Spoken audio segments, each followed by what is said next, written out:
Good afternoon everyone. आज कहाँ रह गए? अच्छा वीकेंड है, ओके। वीकेंड के चक्कर में कुछ और ना हो जाए। हाँ, पता पड़ा सितंबर अटेम्प्ट है ना आप सबका, तो इसलिए पता पड़ा वीकेंड ही मनाते रह गए। ऐसा भी होता है, हाँ। चलो, आपके कुछ डाउट्स वाउट्स लेते हैं पहले।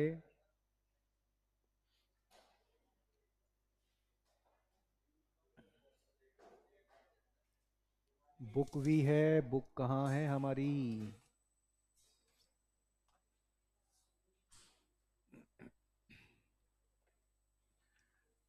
तो बेटे मैंने आपको कुछ क्वेश्चंस दिए थे क्या? नहीं दिया कोई भी? फर्स्ट क्वेश्चन तो हमने कर लिया था, आई थिंक 6 दिया था। अच्छा, 6 को जरा देख लेते हैं एक बार। 6 कराना है ना? बोलो हाँ। सॉल्यूशन पे मत जाना, सॉल्यूशन में मिस्टेक है, एक तो क्लैरिकल मिस्टेक है सॉल्यूशन में। सॉल्यूशन और कौन सा दिया था मैंने 6 के अलावा? 4 हुआ नहीं ना? बताइए, नहीं हुआ तो मैं करा देता हूं। जल्दी बताओ, जिससे भी नहीं हुआ कोई दिक्कत नहीं है, मैं वैसे सारे क्वेश्चन कराने के लिए जाना जाता हूं, सारे करा देता हूं मैं, फिर भी आप पूछ लीजिए, आप चाहेंगे तो मैं करा देता हूं। बता दीजिए, कोई दिक्कत नहीं है, मैं करा दूंगा। करा दूं?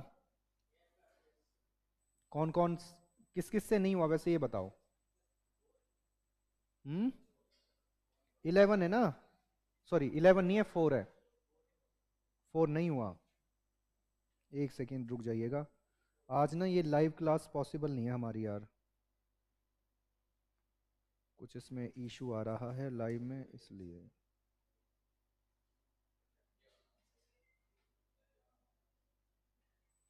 एक मिनट बेटे रुक जाइएगा जरा प्लीज।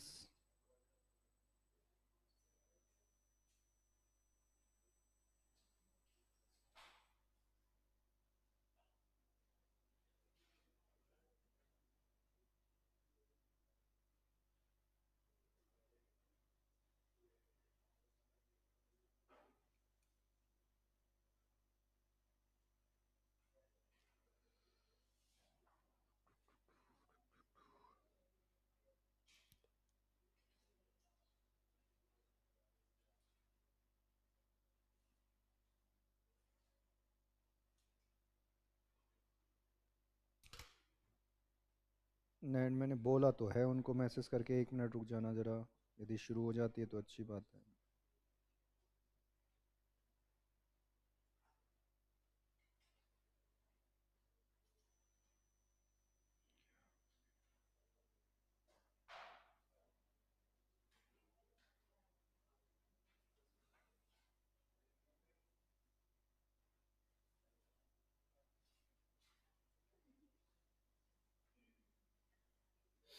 चलो बेटे हाँ तो मैं निकालता हूँ, आप कह रहे हैं पहले 4 करा दो सर आप, है ना? 4 करा देते हैं बेटे प्लीज। एफएम वॉल्यूम 2 है ना ये, हाँ 4 कराते हैं। चलो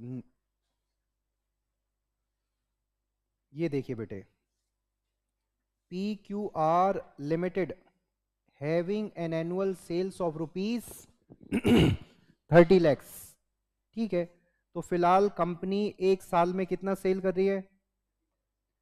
is reconsidering its present collection policy at present the average collection period अभी फिलहाल कितना है?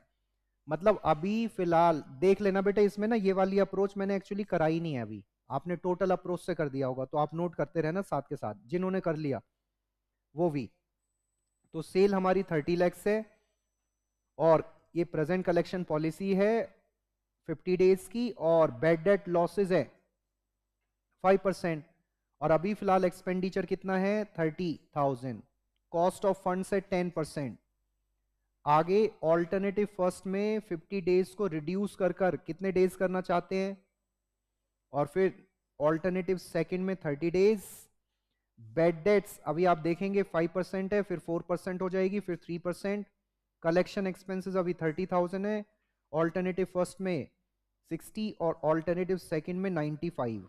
मैं आपसे ये पूछना चाहता हूं, अगेन फिर वही कॉस्ट की बात आ जाती है घूम फिर के ना। आपको लग रहा है कि एफएम में कॉस्टिंग की बात होती है? चलो, तो इसीलिए इंस्टीट्यूट ने ना पहले क्या करा हुआ था, कॉस्ट एफएम एक साथ होता था। तो पहले कॉस्टिंग का सब्जेक्ट होता था कंप्लीट, फिर एफएम का, नहीं तो पैरेलल भी शुरू करते थे। खैर मैंने फिर भी उतना बैकग्राउंड तैयार कर ही दिया है आपका। एक बात बता दीजिए, सेल, जो भी सेल होगी पहले समझने की कोशिश करते हैं। सेल करने से पहले हमने क्या किया होगा? ध्यान दो बेटे, आप भी ध्यान दो बेटे। सेल करने से पहले हमने क्या किया होगा? प्रोडक्शन, है ना, प्रोडक्शन। इसका मतलब जब हम प्रोडक्शन करते हैं तो हमारी कॉस्ट आती है मटेरियल, लेबर और ओवरहेड्स। इन्हीं को हमें क्या बोलना है? Total cost. और हम अपने डिसीजन मेकिंग पर्पस से इनको कितने पार्ट्स में डिवाइड कर देते हैं, है ना। अब आप मुझे बताइए एक और बात, ये जो टोटल कॉस्ट है उसी को क्या बोलेंगे? जो हम सेल कर रहे हैं उसकी कॉस्ट, जो हम सेल कर रहे हैं उसकी कॉस्ट को कहा जाएगा टोटल कॉस्ट। और थोड़ा सा टेक्निकली, ये मैंने बताया था आपको कॉस्ट ऑफ सेल्स, थोड़ा सा टेक्निकल हो तो हम टोटल कॉस्ट को कह सकते हैं कॉस्ट ऑफ, जिसमें दो बातें होंगी, एक वेरिएबल कॉस्ट होगी और एक फिक्स कॉस्ट होगी। तो कॉस्ट ऑफ सेल को दो पार्टों में डिवाइड किया जा सकता है, वेरिएबल और फिक्स्ड।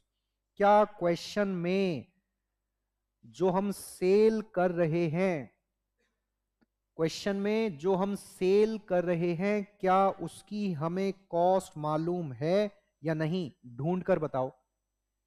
जो क्वेश्चन में हम सेल कर रहे हैं 30 लैक्स की, 30 लैक्स की जो सेल हो रही है उसकी क्या कॉस्ट मालूम है? देखो जरा एक बार बेटे, बुक है?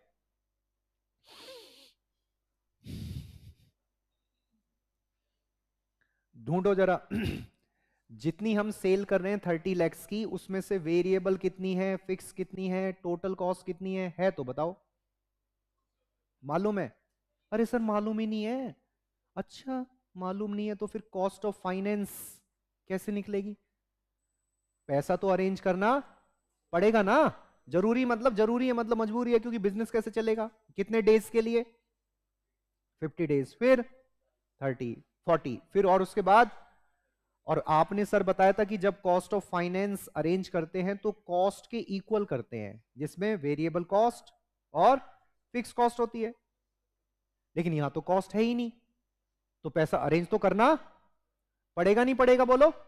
पैसा अरेंज तो करना पड़ेगा। आ रहा है ना बेटे समझ में आपको? आपकी क्लास से कवर होगी सारी? आ रहा है ना पक्का? कोई दिक्कत हो तो बता देना। तो क्या पैसा तो अरेंज करना पड़ेगा, कॉस्ट तो निकल नहीं पाएगी। तो क्या सर हम अपनी मर्जी से नहीं मान सकते? 25 लाख कॉस्ट है, 5 लाख का प्रॉफिट, मान लो, मार्क्स मिलेंगे 0। ठीक है, मानना है तो मान लो। तो सर मानने का क्या फायदा? मान नहीं पाएंगे तो हम क्या करेंगे? जितनी सेल वैल्यू है उसके हिसाब से ही एवरेज डेटर्स निकालेंगे, उसके हिसाब से ही कॉस्ट ऑफ फाइनेंस निकालेंगे, क्योंकि हमारी मजबूरी है, क्योंकि लैक ऑफ इंफॉर्मेशन है क्वेश्चन में। क्वेश्चन में क्या है? Lack of information. यदि ये इस क्वेश्चन में cost of variable cost, fix cost given होती तो फिर ये बताने की मुझे जरूरत नहीं थी ना, इस तरीके से कैलकुलेट करने की जरूरत थी। लेकिन यहां तो हमारे पास इंफॉर्मेशन ही नहीं है, तो हम क्या करेंगे? हम सेल वैल्यू के हिसाब से ही एवरेज डेटर्स की वैल्यू निकालेंगे और उसके हिसाब से ही कॉस्ट ऑफ फाइनेंस कैलकुलेट कर लेंगे, जिसको अपॉर्चुनिटी कॉस्ट भी कहा जा सकता है। बात समझ पा रहे हैं या नहीं? अरे बोलो, बस इतनी सी बात है। तो शायद यहां गलती कर दी। तो सर डिसीजन कैसे लेंगे? जब सर सेल वैल्यू है, कॉस्ट नहीं है, तो सर प्रॉफिट भी निकालना पॉसिबल नहीं है। जैसे हम निकालते थे sale value minus variable cost, फिर कंट्रीब्यूशन आएगा, फिक्स कॉस्ट डिडक्ट करेंगे, प्रॉफिट आ जाएगा। सर प्रॉफिट भी नहीं निकल सकता फिर तो? हाँ नहीं निकल सकता बेटे, सेल ही सेल है, कॉस्ट तो मालूम ही नहीं है। तो क्या करेंगे हम? सेल को छोड़ देंगे कॉस्ट ऑफ फाइनेंस तीनों ऑप्शंस में, फिर उसके बाद बैड डेट्स तीनों ऑप्शंस में, और उसके बाद क्या है? कलेक्शन एक्सपेंसेस तीनों ऑप्शंस में। इन कॉस्ट का क्या करेंगे? तीनों का सम कर देंगे कौन कौन सी कॉस्ट, कॉस्ट ऑफ फाइनेंस समझ रहे हैं, फिर बैड डेट्स और फिर कलेक्शन कॉस्ट। मतलब उधार सेल करके 3 टाइप की कॉस्ट आती है ना, 4 होती है वैसे, यहां कितनी दी हुई है 3। सर दो ही तो है सर, एक बैड डेट से एक कलेक्शन एक्सपेंस। बेटे कॉस्ट ऑफ फाइनेंस तो हमें नॉर्मली निकालनी, तो कितने टाइप की कॉस्ट हो गई, तीनों का क्या करेंगे, सम कर देंगे और तीनों ऑप्शंस में आ जाएंगी। तो फिर डिसीजन कैसे लेंगे, कैसे लेंगे डिसीजन, हाँ, अरे जिसकी कॉस्ट तीनों सबसे कम हो उसके बेस पे डिसीजन ले लेंगे। अच्छा, इसका मतलब ये क्वेश्चन सबसे, अभी तक जितने भी क्वेश्चन हमने किए आराम आराम से, सबसे बिल्कुल अलग है। एक और बात, पिछले क्वेश्चनों में हमें गिवन होती थी कि सेल बढ़ेगी या घटेगी, यहां बताओ फर्स्ट ऑल्टरनेटिव में सेल बढ़ी या कम हो गई, बताया ही नहीं है। सेकंड ऑल्टरनेटिव में बता दो सेल बढ़ेगी घटेगी 30 लाख के कंपैरिजन में, बताया ही नहीं है, तो क्या माने, सेम माने। तो इसी को कहा जाता है इंटरप्रिटेशन, क्या बोलते हैं इसको मतलब आप रीड करके एक लॉजिकल अंडरस्टैंडिंग डेवलप करें और उसके अकॉर्डिंग क्वेश्चन को प्रोसीड करें, सही है ना। देख लिया क्वेश्चन, चलें शुरुआत कर लें। तो मैं आपकी अंडरस्टैंडिंग पर्पस से इस क्वेश्चन में सबसे पहले लिखता हूं 1.4 इंपॉर्टेंट मार्क कर लेना। और मैं ना आपको, अभी हमारा बैच शुरू हुआ है इसीलिए मैं थोड़ा स्लो मोशन में पढ़ा रहा हूं, मतलब slow in the sense slow हूं, ऐसा नहीं है कि मैं आगे जाके बहुत फास्ट हो जाऊंगा, लेकिन फिलहाल थोड़ा आराम आराम से करा रहा हूं, आगे भी आराम से कराऊंगा, लेकिन समझ रहे हो, समझ जाओ। तो देखिए कितना कितना है, यहां एक काम करिए पहले लिखिए, when question is silent,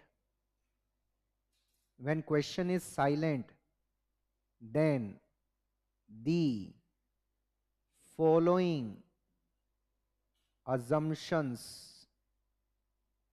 may be taken। कुछ assumptions लिए जा सकते हैं, जब क्वेश्चन साइलेंट होगा तो उसमें से कुछ assumptions लिए जा सकते हैं, ठीक है। चलो क्या क्या assumption है, पहला assumption क्या हो सकता है, सेल्स वैल्यू विल बी, सुबह से इतने बच्चे आए थे आज, क्यों ऐसा क्या हुआ, आज आज कोई फेस्टिवल है, अच्छा वीक, अच्छा अरे हाँ तुमने बता तो दिया था शुरू में, चलो कोई नेक्स्ट क्लास में आने दो फिर बताते हैं उनको। Sales value will be, sales value will be same in all alternatives. भाई क्वेश्चन साइलेंट है तो क्या माने, हर जगह क्या मानेंगे, सेल वैल्यू सेम मान लेंगे। एक बात,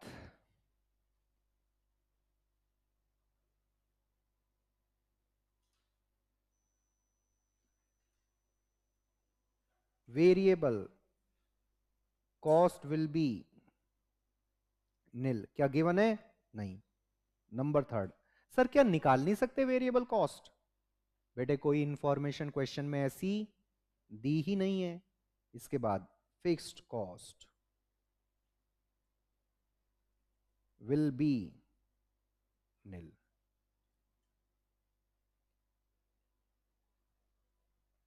फिक्स्ड कॉस्ट क्या मानेंगे, नील। यहां तक क्लियर है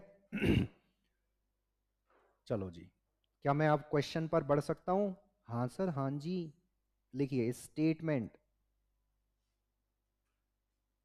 showing evaluation, statement showing evaluation of collection या कलेक्शन पॉलिसीज, प्रोग्राम है क्या यहां पर, पॉलिसीज या क्रेडिट पॉलिसी वर्ड भी यूज कर सकते हैं, जैसा हम पहले से ही करते हुए आ रहे हैं फाउंडेशन इंटर से मुश्किल है या फाउंडेशन आसान है, क्या लग रहा है आपको अब? क्या लग रहा है, फाउंडेशन आसान है, आप फाउंडेशन तो बहुत मुश्किल है, तुम आसान बता रहे हो। हाँ जरूर, ताकि वैल्यू ना हो फिर, है ना, जॉब भी ना मिले। प्रेजेंट और उसके बाद पॉलिसी फर्स्ट और ये पॉलिसी सेकंड, पर्टिकुलर्स तो लिखना ही लिखना है। अच्छा ऐसा है क्या? हाँ, सेल्स वैल्यू बता दो। सर सेल्स रेवेन्यू नहीं लिख सकते, टर्नओवर नहीं लिख सकते? अरे लिख दो, कोई दिक्कत थोड़ी है। सेल्स वैल्यू कितनी है बताओ?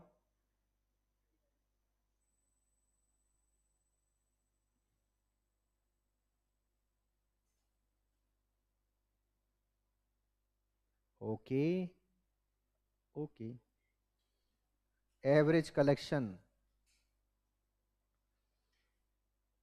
पीरियड बता दो। अरे सर 50 डेज है। हैं? हाँ बेटे उनको बोल दो, यदि वो टेलीग्राम पर पूछ रहा है कोई बच्चा। किस पे? जितनी भी टाइम देखो, सारा टाइम इसी में लगा दो, आगे ही मत बढ़ो, इसी में देखते रहो बार बार। जितनी कितनी बार देखना चाहते हैं आप? स्पीड में? नहीं, जरूरत क्या है स्पीड में देखने की? क्लास ले तो रहे हो, मैं समझ नहीं पाया क्या कह रहे हो। एप्स में देखना है, मतलब देखने की जरूरत पड़े तो? लग रही है कुछ देखने की जरूरत अभी?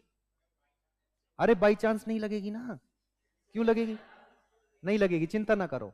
यदि आप स्किप कर रहे हैं, यदि आपने कोई क्लास स्किप कर दी, कुछ कर दिया, तो फिर वो अलग अलग बात है, बाकी देखने की जरूरत नहीं पड़ेगी।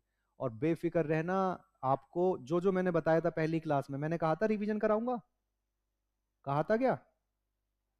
अबे अभी याद नहीं है तो मैं क्या याद रहेगा, फिर भी मैंने बोला होगा कराऊंगा। आरटीपी, आरटीपी और एमटीपी, वो बता रहा है बच्चा कि सर ने बोला आरटीपी एमटीपी नहीं कराएंगे, वो अलग ही कहानी बता रहा है। शिवांशु जी सुनेंगे आप भी, तो वो कह रहे शिवांशु जी आपने बोला था कल कि आप आरटीपी एमटीपी नहीं कराएंगे। पता नहीं क्या सुन लिया था शिवांशु जी ने, शिवांशु ही तो था ना शायद। 50 डेज, 40 डेज और ये। अब आप जल्दी से मुझे बताएं, क्या मैं एवरेज वैल्यू ऑफ डेटर्स निकाल सकता हूं? अरे डेटर्स या रिसीवेबल एक ही बात है, कैसे? सर जो 30, अब कॉस्ट ऑफ फाइनेंसिंग निकालने के लिए हमें पहले एवरेज डेटर्स निकालने पड़ेंगे ना। कॉस्ट तो है नहीं हमें मालूम, तो किसके बेस पे निकालेंगे? अरे बोलो, अरे बता तो दो। सेल्स के बेस पर। तो सेल्स ले लेते हैं यहां पर, डिवाइडेड बाई डेज कितने हैं? 360, इनटू में कलेक्शन पीरियड भी कह सकते हैं, क्रेडिट पीरियड। सर आप डायरेक्ट इसमें मल्टीप्लाई नहीं कर सकते थे? हाँ, अब कॉस्ट तो नहीं है ना मालूम, इसीलिए मैंने क्या वर्ड यूज करा? वैल्यू। तो बताइए 30 lakhs डिवाइडेड बाई 360 इंटू में 50, 30 lakhs। आप चिंता ना करो बेटे, मेरा बस जितना पोर्शन है ना 50 मार्क्स का, आप बिल्कुल चिंता ना करो, हम सब, मतलब मैं अपनी बता रहा हूँ, अच्छे से आपको करवा दूंगा रिवीजन वगैरह बढ़िया तरीके से, ताकि आपको दिक्कत ना आए। बाकी सर तो करा ही रहे हैं, मैं अपने सब्जेक्ट की बात कर रहा हूँ, बढ़िया से कराएंगे, और आप अच्छे बच्चे लग रहे हैं मुझे। तो बताइए कितना आएगा? बस क्लास मिस नहीं होनी चाहिए यार।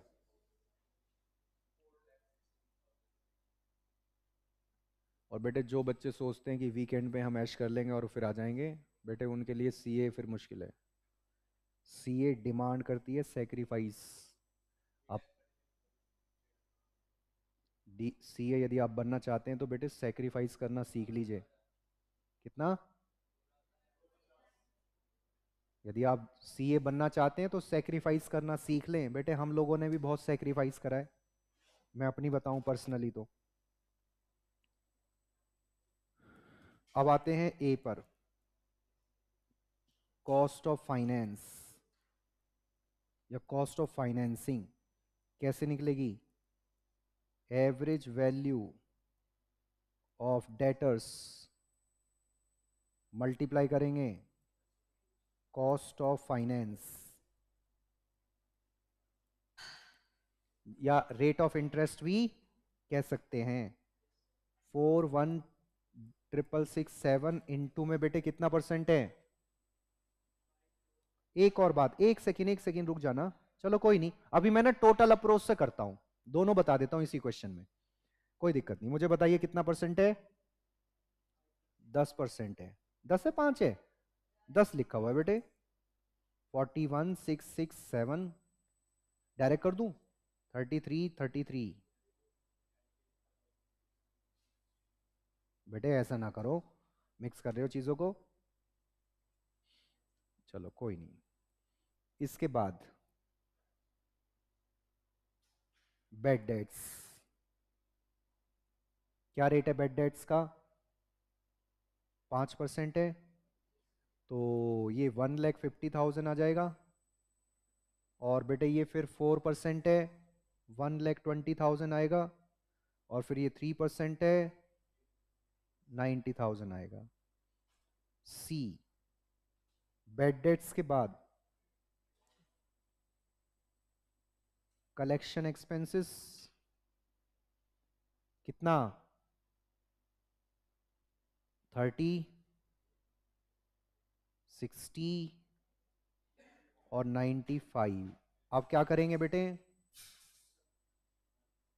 अब टोटल कॉस्ट निकालेंगे। A plus B plus C, please sum करके बताएं। फिर मैं इंक्रीमेंटल अप्रोच के हिसाब से भी आपको करवा दूंगा, बहुत ही आसान है वो भी। ये टोटल अप्रोच थी।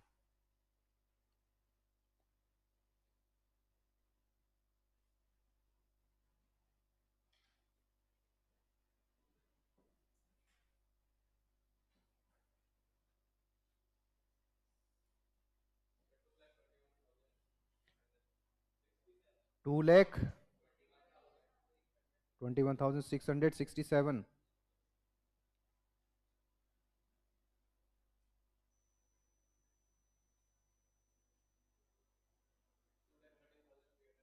थर्टी थाउजेंड 13,333, यही है ना? 2 lakh.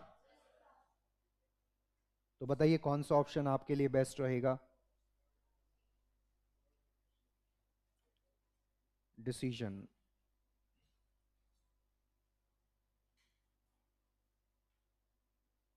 Alternative second is best option as total cost incurred due to credit sale is least। क्या कॉस्ट को आप मैक्सिमाइज करना चाहेंगे मिनिमाइज? लेकिन अभी हुआ नहीं है क्वेश्चन। एक तरीके से तो हो गया यदि हम ऐसा देखो, मैं ना जानबूझकर अप्रोच नहीं लिखवाता, जानबूझकर मैं अप्रोच नहीं लिखवाता या मेथड नहीं बताता। हम जब चीजों को कर लेते हैं नॉर्मल तरीके से, ये नॉर्मल तरीका है क्या? इसमें हमने ऐसा करा, एक्स्ट्रा निकाला, इंक्रीमेंटल निकाला या एडिशनल निकाला? नहीं, सीधा है। तो कौन सी अप्रोच है ये? इसमें जो हमने यूज किया है वो कौन सी अप्रोच है? Total approach. जितने भी अभी तक हमने क्वेश्चन किए वो सब कौन सी अप्रोच के थे बेटे? टोटल। क्या मैंने इंक्रीमेंटल, एक्स्ट्रा, इंक्रीमेंटल, एडिशनल कुछ ऐसे निकाला? नहीं। तो total approach is used, total approach is used. यहां पर हमने टोटल अप्रोच यूज की है, जबकि क्वेश्चन में क्या लिखा है एक बार जरा देखो। एक ना हाइलाइटर भी लेके लाना अगली क्लास से। हाँ, ग्रीन ले लेना, येलो ले लेना, पिंक तुम्हें पसंद है तो पिंक ले लेना, कोई नहीं, हाइलाइटर होना चाहिए बस, ठीक है। और ब्लू पसंद है तो फिर ब्लू ले लेना। बस ठीक है। मुझे तो येलो कलर पर ज्यादा पसंद है, येलो येलो डर्टी फेलो। खैर, अब बढ़ते हैं आगे। मेरे ख्याल से यहां तक ठीक है। टेलीग्राम पे कोई बच्चा पूछ तो नहीं रहा कि एफएम की क्लास है या नहीं, देखना। चलो जी, अब आते हैं ऑल्टरनेटिवली। चलो सर दोबारा करवाओगे? हाँ। अरे सर क्यों?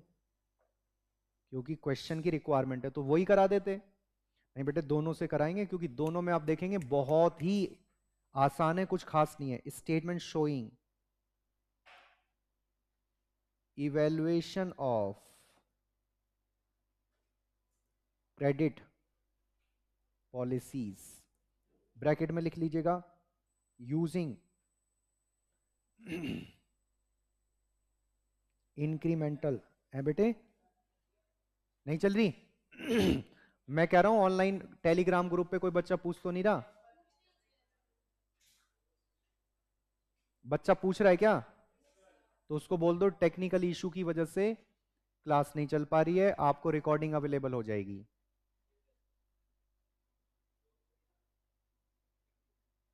हाँ, टेक्निकल इशू की वजह से क्लास नहीं रन हो पा रही है. क्लास चल रही है फेस टू फेस, और अपलोड हो जाएगी रिकॉर्डिंग इवनिंग तक. ये बोल दीजिए प्लीज, बोल दीजिए अपनी तरफ से भी, कोई बात नहीं. Statement showing evaluation of credit policies using incremental. तो जब भी आप क्वेश्चन सॉल्व करेंगे तो आगे से ध्यान रखना है, ब्रैकेट में ये लिखना भी है कि कौन सी अप्रोच है. एक और बात, जब क्वेश्चन साइलेंट होगा, कुछ ना बताए, तो कौन सी अप्रोच फॉलो करें, वो आपकी अपनी चॉइस है. मेरे से पूछोगे तो मैं दूसरी वाली अप्रोच फॉलो करूंगा. कौन सी वाली? पहले वाली. क्यों माइनस के चक्कर में पढ़ूं, सीधा सीधा निकालूं, ठीक है? और ज्यादातर क्वेश्चन क्या होगा? साइलेंट. सही है ना? ज्यादातर क्वेश्चन साइलेंट ही होगा. तो आप कभी कभी जब इंक्रीमेंटल पूछा है तो फिर इंक्रीमेंटल ही बताना पड़ेगा, फिर तो कोई और ऑप्शन नहीं है. लेकिन इंक्रीमेंटल में भी कुछ नहीं है, देखना जरा आप. फिलहाल मुझे बताइए प्रेजेंट पॉलिसी, प्रेजेंट पॉलिसी, इसके बाद ऑल्टरनेटिव फर्स्ट, ऑल्टरनेटिव सेकंड.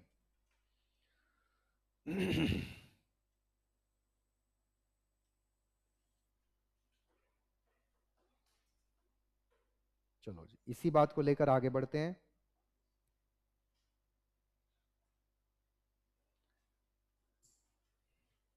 अब मैं दूसरे तरीके से कर रहा हूं, तो ये मत करना कि ऊपर भी लिख दिया था इधर भी लिख रहे हैं. भाई ऑल्टरनेटिव तरीका है तो इसको भी तो पूरे तरीके से बताना पड़ेगा. सेल वैल्यू मुझे एज इट इज लिखनी होगी, अलग होगी तो अलग लिखनी होगी, या तो सेम है तो सेम लिख देंगे. कौन सी दिक्कत वाली बात है? इसमें इंक्रीमेंटल का कोई चक्कर नहीं है, क्योंकि सेल वैल्यू तो ऑलमोस्ट हर जगह सेम है. एवरेज कलेक्शन पीरियड में भी सेम होगा. कितना? 50 डेज, 40 डेज था, और फिर 30 डेज. अब मैं डायरेक्ट कर देता हूं. हैं, डायरेक्ट कर देते हैं क्या? डायरेक्ट नहीं करता, चलो.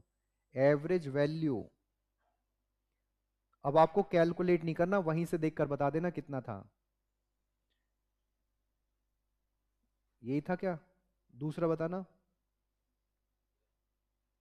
यही था, और फिर 250 था शायद.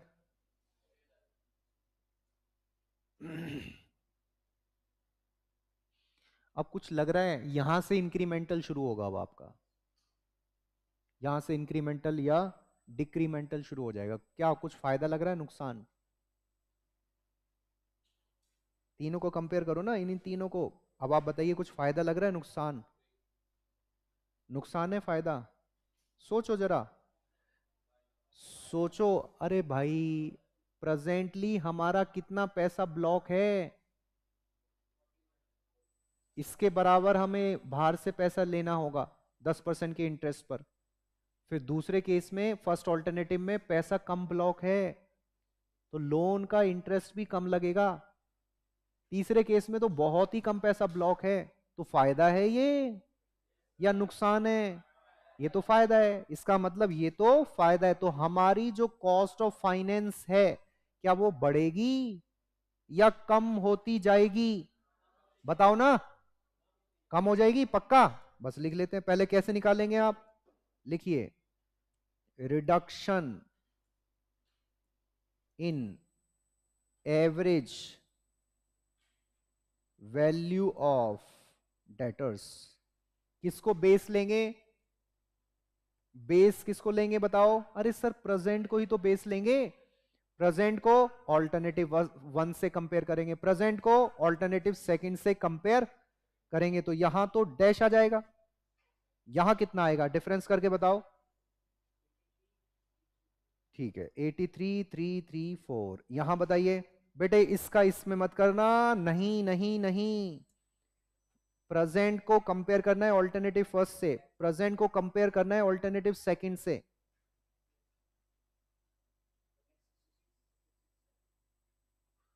सर ऐसे तो गड़बड़ हो सकती है, ब्रैकेट में लिखवा दो ना। हाँ बेटे लिखवा देते हैं।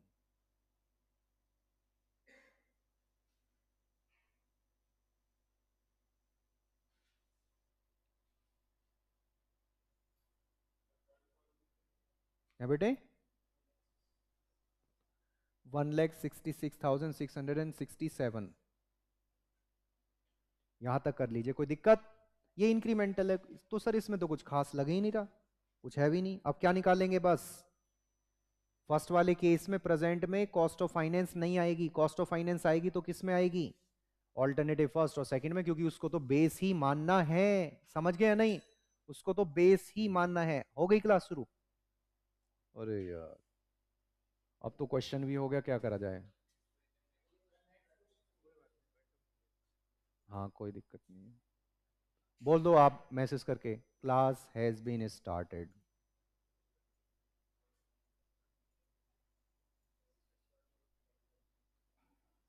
अरे रुक जाना, अभी मैसेज मत करना, पहले हो जाने दो यार। नहीं नहीं कोई नहीं करेगा, चिंता ना करो। फाउंडेशन में होते तो करते। Okay okay okay. इसको रिफ्रेश कर लो एक बार। कर लिया था रिफ्रेश?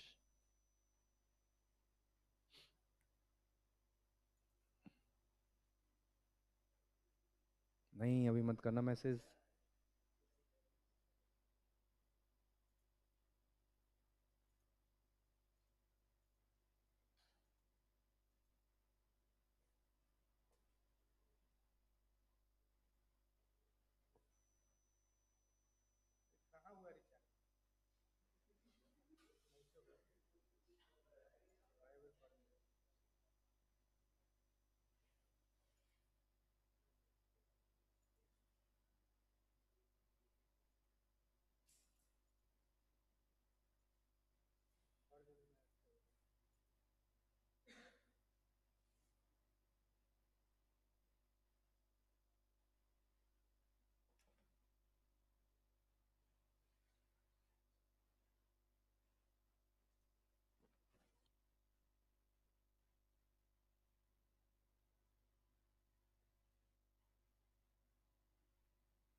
कहाँ थे यार?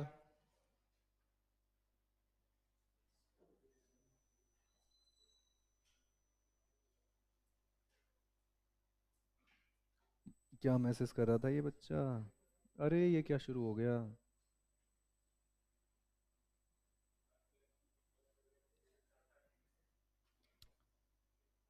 चलो देखते हैं, क्या पता शुरू हो जाए यहाँ।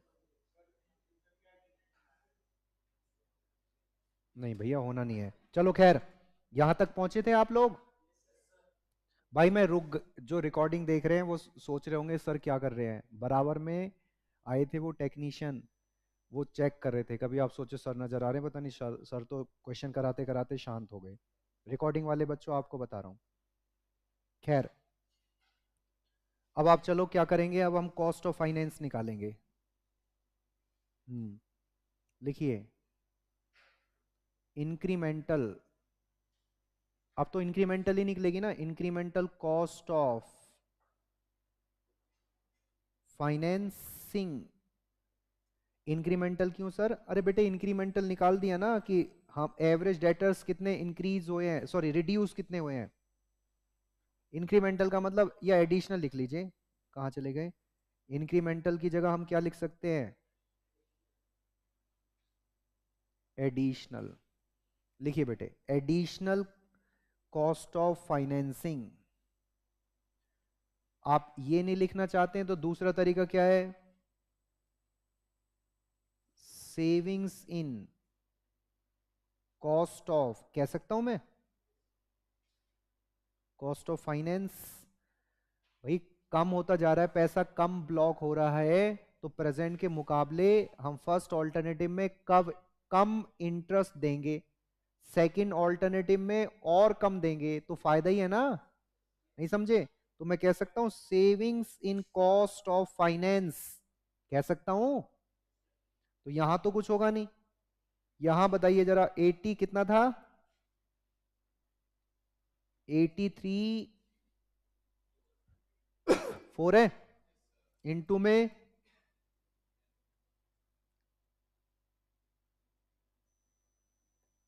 4 कर लें इसको भी। चलो फिर कितना है, डायरेक्ट कर दूं, 166। ये ठीक है? अरे बोलो बोलो बोलो बोलो। चलो जी, इसको क्या मान लेना? ए, है ना? समझ में आ गया ये? आ गया समझ में? अब आते हैं बी। अब आते हैं बी। चलो मैं ही शुरू करता हूं। हाँ भाई, शुरू हो गई क्लास। हो गई हो गई, हो जाएगी अब। चलो शुरू हो गई भाई, शुरू हो गई। उनको बता दो क्लास हैज बीन स्टार्टेड।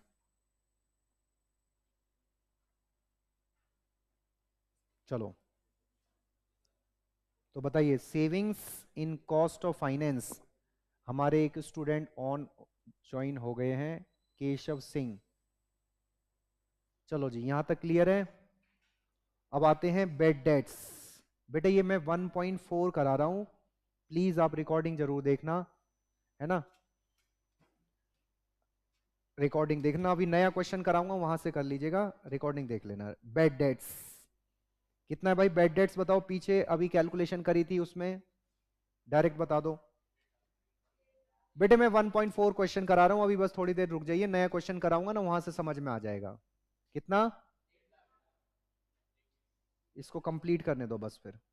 बाकी ये वाला पार्ट जितना इस क्लास में हो चुका है आधे घंटे का, वो सब रिकॉर्डिंग देख लेना, आधे घंटे से ज्यादा ही है। 95। अब आप बताइए, बेड डेट्स में नुकसान है फायदा? बेटे मैंने ये ना बी गलत लिख दिया, बी यहां पर आएगा। सेविंग्स नुकसान थोड़ी है बेटे, कम होती जा रही है ना। सेविंग्स इन, नहीं डिफरेंट आएगा, नहीं दोनों से सेम ही रिजल्ट आएगा, बस इन डिसीजन सेम रहेगा। यहां ये आ गया, कितना आएगा ये? कितना? 60,000। बोलो क्लियर है? अभी बताते हैं, चिंता ना करो। सी पर, ओ इसको सी नहीं मानना, कलेक्शन। कलेक्शन एक्सपेंसेस लिखिए कितना है 30, और फिर कितना है 60, और यहाँ था 95 जो मैं ऊपर ढूंढ रहा था। शिवांशु जी भी आ गए हैं हमारे प्यारे बच्चे। गुड आफ्टरनून बेटे, गुड आफ्टरनून। इसके बाद सेविंग्स, बस इस वाले क्वेश्चन को कराने दो। जितना पार्ट अभी तक मैंने कराया है वो आप रिकॉर्डिंग में देख लीजिएगा। अभी नया क्वेश्चन करा रहे हैं, वो समझ में आएगा आपको। Savings in collection expenses. Good afternoon भाई रवि कुमार शाह साहब। डैश 30 और 60, प्रेजेंट से ऑल्टरनेटिव फर्स्ट, प्रेजेंट से ऑल्टरनेटिव सेकंड को कंपेयर करेंगे। अब क्या करेंगे, बस टोटल सेविंग्स ए प्लस बी प्लस सी करके बताऊं क्या, ऐसे कराऊं 60 माइनस 30 ऐसे, 95 माइनस 30 ऐसे बताऊं? यही तो आ रहा है, सही तो है? बता दीजिए कितना आ गया। ए बी सी सबका सम कर दीजिए। ए बी सी सबका सम कर दीजिए। ए बी सी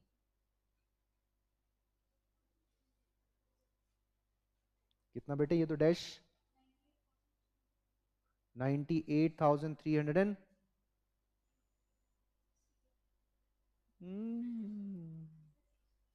दोबारा बताओ।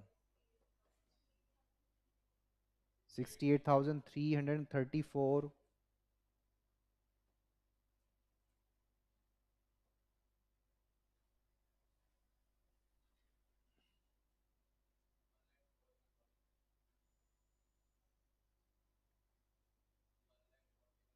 1,40,000।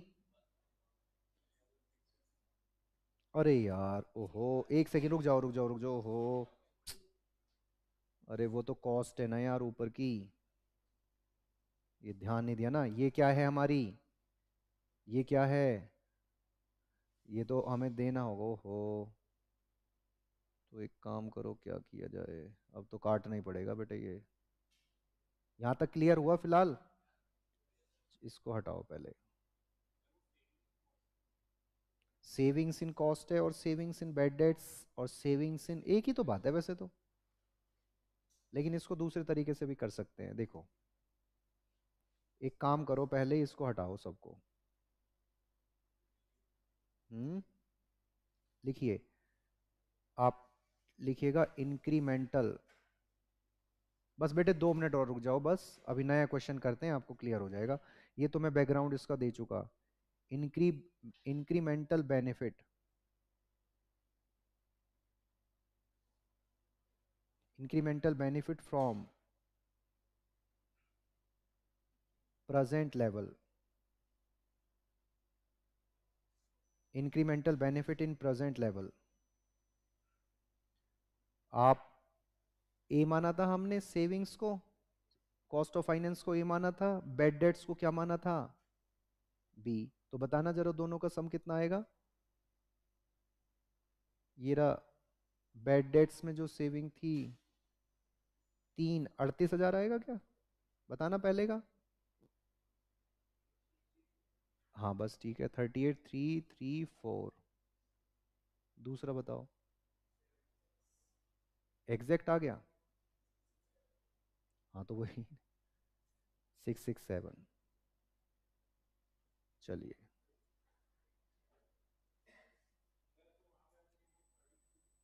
चिंता ना करो, रुक जाओ। अब आ जाते हैं, कहाँ गलत कर दिया, कलेक्शन टोटल गलत करा है क्या? ये और ये सही तो है, ये और ये ठीक नहीं है?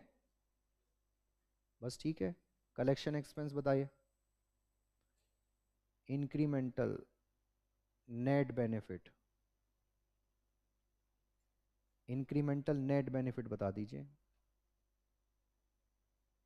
इसको आप मान लीजिएगा सी। एक सेकेंड, इसको क्या मान लेना, तो डी माइनस सी कर दीजिए बस। कितना कितना आ गया,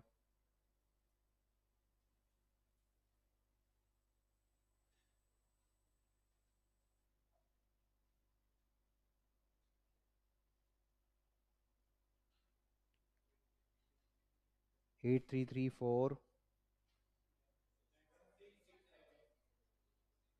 चलो अभी क्या करा है वो जरा देख लेते, पहले नोट कर लो, नोट करो एक बार।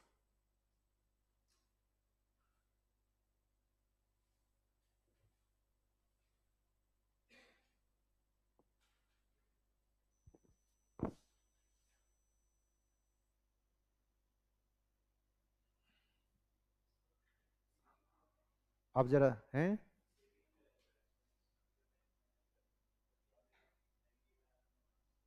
इसीलिए बता रहे हैं ना, बस इसी वजह से, ये बस यही पॉइंट था और कुछ नहीं, तुम समझ भी गए।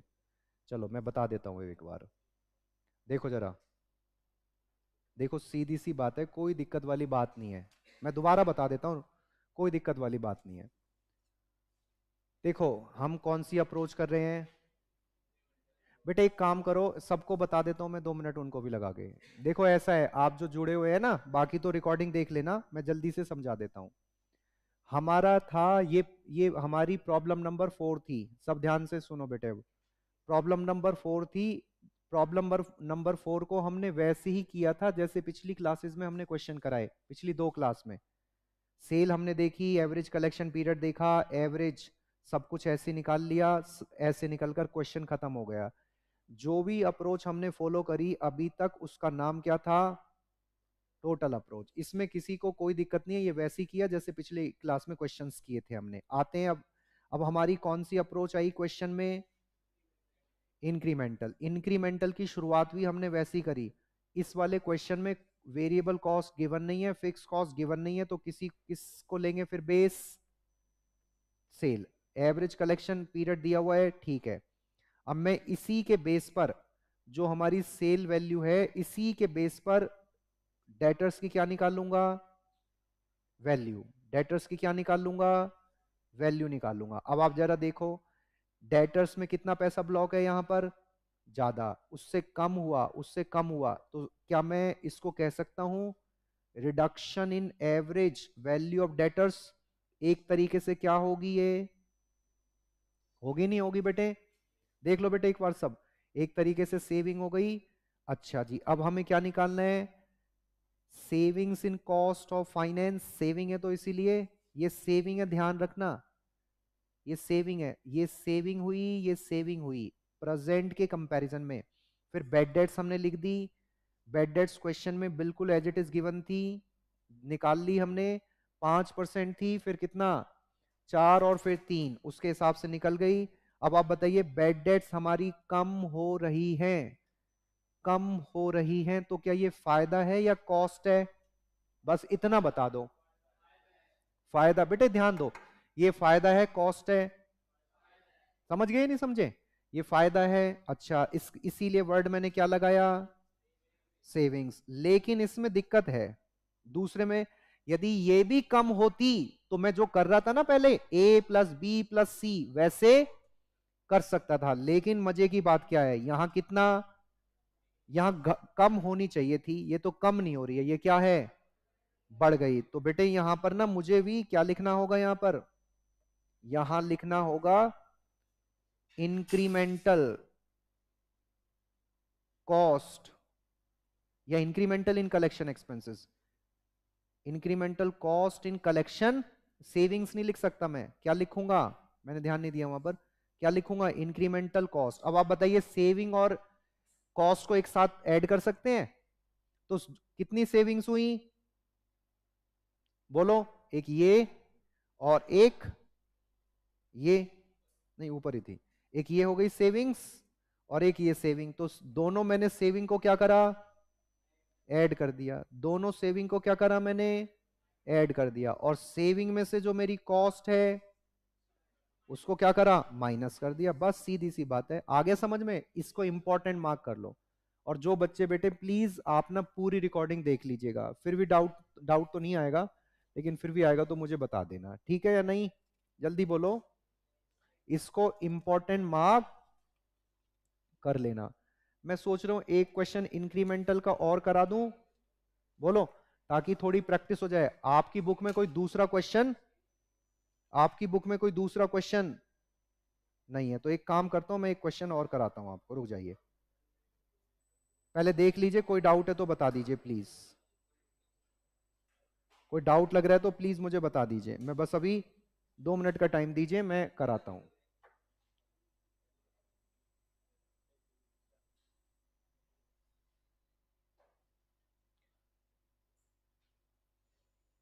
आज बड़ी डिस्टरबेंस हो गई है ना, क्लास शुरू हुई नहीं और फिर शुरू हो गई, बेचारे वो बच्चे भी।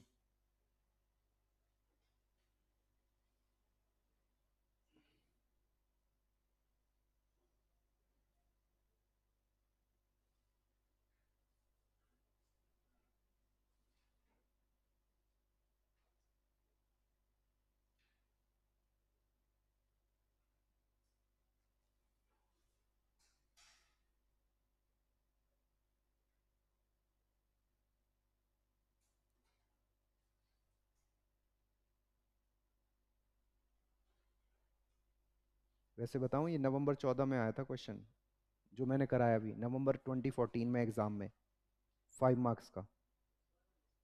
नवंबर 2014 में।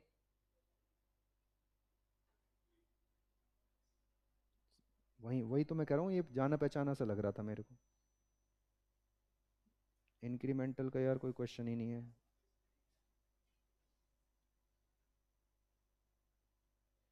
अरे मॉड्यूल का ही तो क्वेश्चन है, लेकिन ये इंस्टीट्यूट ने पहले पूछ लिया था 10 साल पहले। हाँ बिल्कुल ठीक कह रहे हो, मिल गया एक क्वेश्चन तो मिल ही गया। नहीं इंक्रीमेंटल तो नहीं है यार इसमें भी।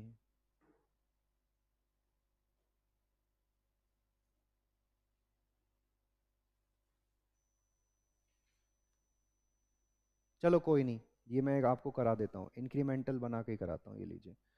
चलो एक छोटा सा क्वेश्चन लिख लीजिए ताकि एडिशनल हो जाए प्रैक्टिस आपकी, और आप लोग भी समझ जाएंगे। अब आप रवि कुमार शाह साहब और बाकी सब बच्चे आप भी समझ जाएंगे, युग भाटिया जी। तो देखिए छोटा सा क्वेश्चन है, ज़्यादा बड़ा नहीं है। मैंने 1.4 कराया आपके आने से पहले, टेक्निकल इशू की वजह से आपने ज्वाइन नहीं कर पाए आप लोग। देखिए ज़्यादा बड़ा नहीं है, अ कंपनी हैज़, ताकि प्रैक्टिस हो जाए आपकी, और कुछ नहीं है, थोड़ा क्लैरिटी आ जाए। और ऑफ रुपीज, सेम क्वेश्चन है एक्चुअली ये, आप लोग मेरे बिना कर भी सकते हैं इसको। एवरेज पहले देख तो लो। कलेक्शन, ये क्वेश्चन है हाँ। Collection period is 50 days, 50 days comma, bad debts, bed date. ये जो मैं क्वेश्चन कराता हूं ना एक्स्ट्रा, इन पर जरूर ध्यान दीजिएगा। जब जरूरत होती है कि क्वेश्चन थोड़े कम हैं तो मैं तब आपको करा देता हूं, सही करता हूं ना, ऐसे प्रैक्टिस हो जाए आपकी। And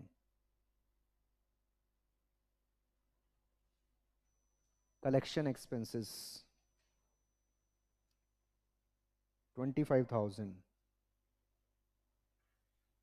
the cost of funds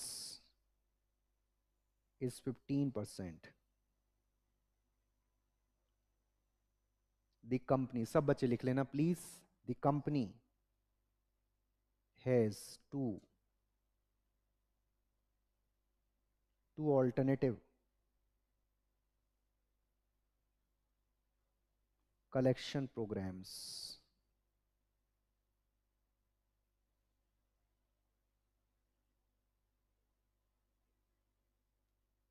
Program first, second, average, collection period 40 days। Same नहीं लग रहा?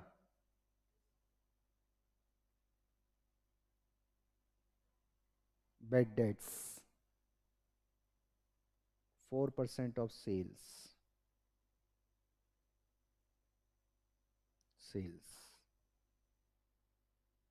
कर सकते हैं आप लोग करो, मैं इन बच्चों को समझा देता हूँ, आप लोग कर सकते हैं इसको। 80,000, कलेक्शन का ही खेल है बस इसमें। हाँ यही खेल है बस, जो मैंने ग्रीन से हाईलाइट किया है।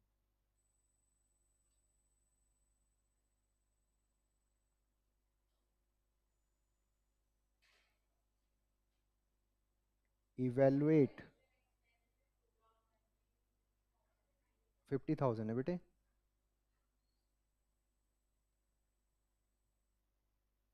कितना नजर आ रहा है आपको?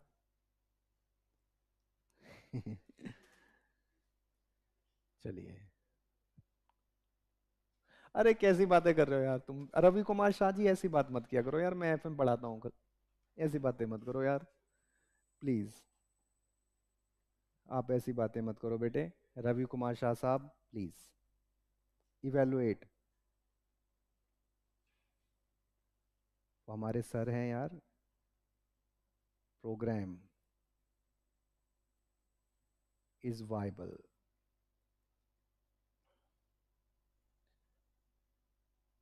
on the basis of incremental approach। अब डोंट वरी, आप लोगों को मैं समझाऊंगा और आप सब इस क्वेश्चन को करेंगे।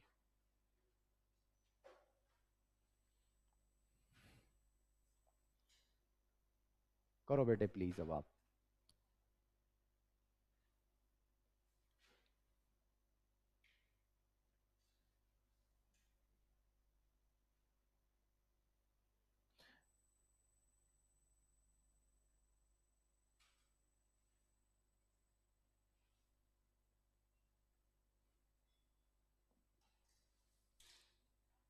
चलो बेटे अब आप जरा ध्यान देना बेटे, आप लोग है ना। शिवांशु चलेगे क्या? अरे हाँ भाई, महक जैन है और कलश जैन दोनों साथ में आती हैं ये, अब समझ गया मैं। और रवि कुमार शाह, ठीक है बेटे, हो गया नोट? बेटे नोट हो गया सबसे? देखिए आप अभी हमारी क्लास नहीं थी स्टार्ट ऑनलाइन, तो आपको दिक्कत आएगी। अब मैं आपको बता देता हूँ बेटे, आप लोगों को स्पेशली जो देख रहे हैं अभी ज्वाइन करा है जिन्होंने लाइव क्लास, हमें सेल गिवन है 25 lakhs की। एवरेज कलेक्शन पीरियड तो तीनों केसेस में गिवन है, 25 लाख की सेल गिवन है और एवरेज कलेक्शन पीरियड तीनों केसेस में गिवन है। प्रेजेंट में 50 डेज और यहां आप देखोगे तो 40 और 30। ठीक है। बेड डेट्स भी तीनों केसेस में गिवन है। कैसे सर? 5% प्रेजेंट में, फिर 4% और फिर 3%। कलेक्शन एक्सपेंसेस कितने? 25। और उसके बाद यहां चेक करेंगे तो ये सब दिया हुआ है, लेकिन सेल नहीं बताई। पिछले क्वेश्चन जो हमने किए उसमें बता दिया जाता था कि पीरियड को बढ़ाएंगे कम करेंगे तो सेल भी उसके हिसाब से कम ज्यादा हो जाएगी, लेकिन सेल के बारे में कुछ बताया नहीं है। तो बेटे जब सेल के बारे में नहीं बताया, आप तीनों बताओ, महक जैन, कलश जैन और रवि कुमार शाह, सेल्स केवल 25 लाख लिखकर छोड़ दी है, तो बताइए प्रोग्राम 1 में सेल कितनी माने? बताई नहीं है तो 25 लाख ही मान लेंगे। प्रोग्राम 2 में कितनी मानेंगे? 25 लाख। इसका मतलब तीनों केसेस में sale 25 lakhs, 25 lakhs, 25 lakhs assume कर लेंगे, क्योंकि स्पेसिफाई नहीं है क्वेश्चन में। एक तो ये बात हुई। एवरेज कलेक्शन पीरियड तीनों का दिया हुआ है, बेड डेट्स तीनों केसेस में है, कलेक्शन एक्सपेंसेस तीनों केसेस में है, सब कुछ तीनों केसेस में है, लेकिन सेल्स गिवन नहीं है। तो सेल्स को क्या मानेंगे? तीनों केसेस में सेम मानेंगे। एक और बात, अब जैसे पिछले क्वेश्चनों में हमें गिवन होती थी क्या, कि जो हम सेल कर रहे हैं उसकी वेरिएबल कॉस्ट इतनी है, जो हम सेल कर रहे हैं उसमें फिक्स कॉस्ट इतनी है। यहां वेरिएबल कॉस्ट की भी कोई इंफॉर्मेशन नहीं है और यहां फिक्स कॉस्ट की भी कोई इंफॉर्मेशन नहीं है। यदि वेरिएबल और फिक्स दोनों होती तो दोनों के हिसाब से हम कॉस्ट ऑफ फाइनेंस निकालते, लेकिन यहां पर वेरिएबल और फिक्स नहीं है दोनों की, तो हम सेल के बेस पर निकालेंगे कॉस्ट ऑफ फाइनेंस। सर समझ नहीं आया, दोबारा बता दीजिए। मैं ये कह रहा हूं, यदि पिछले क्वेश्चनों की तरह इस क्वेश्चन में भी हमें गिवन होता, पिछले क्वेश्चनों की तरह इस क्वेश्चन में भी हमें गिवन होता, कि क्या गिवन होता कि ये वेरिएबल कॉस्ट है, ये फिक्स कॉस्ट है, तो दोनों का सम करते, एवरेज कॉस्ट ऑफ डेटर्स निकालते और एवरेज कॉस्ट ऑफ डेटर्स निकालने के बाद कॉस्ट ऑफ फाइनेंस निकालते। लेकिन इस पर्टिकुलर क्वेश्चन में वेरिएबल कॉस्ट नहीं गिवन है, फिक्स कॉस्ट गिवन नहीं है, लेकिन हमें पैसा तो अरेंज करना पड़ेगा ना 50 डेज के लिए। प्रोग्राम फर्स्ट में 40 डेज के लिए, प्रोग्राम सेकंड में 30 डेज के लिए। तो वो पैसा किसके बराबर रेज करेंगे? वो सेल के बराबर रेज करेंगे, क्योंकि वेरिएबल नहीं है ना ही फिक्स गिवन है। मेरे ख्याल से इस बात को आप समझ गए होंगे। बस इतनी सी बात आपको समझनी है। अब मैं आपके लिए काम करूंगा आसान। कैसे सर? सेल वैल्यू मैं लिख दूंगा, लिखिए फटाफट, ये लिखिए आप। स्टेटमेंट शोइंग अप्रोच हमारी इंक्रीमेंटल है। यदि आप रिकॉर्डिंग देखेंगे इस क्लास की शुरू से, तो 1.4 को मैंने पहले टोटल अप्रोच के थ्रू क्वेश्चन सॉल्व कराया, जैसा आपने पिछली क्लासेस में क्वेश्चंस किए वैसे कराया, और फिर इंक्रीमेंटल अप्रोच को बता दिया। इंक्रीमेंटल का मतलब कितना इंक्रीज हो रहा है, कितना डिक्रीज हो रहा है, बस। चलिए यहां से नोट कीजिए आप सब। यहां 25 लाख लिख देते हैं। नोट कीजिए बेटे आप सब। ये आ गया हमारा 25 लैक्स, क्योंकि सेल 30 लैक्स गिवन नहीं है, 25 लाख है, जो मैंने एग्जाम्पल आपको दिया है। चलो जी, एक बात, यहां 50 डेज ऐसी रहेंगे, सब कुछ सेम है। अब बताओ एवरेज। अब आप मुझे बताइए कैसे निकालेंगे।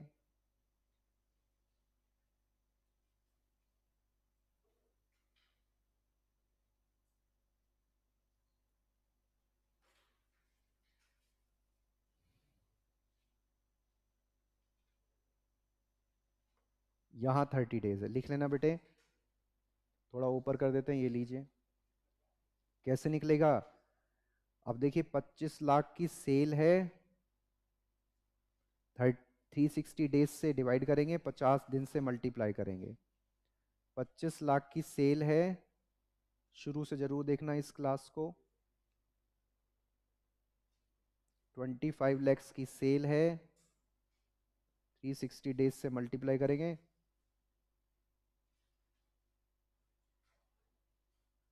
बताइए मल्टीप्लाई करके, बताओ बेटे कितना आ गया? 347, 23। हाँ तो राउंड ऑफ करके ही आ रहा है। दूसरा बताओ। 2 लाख 70, 2 लाख 77,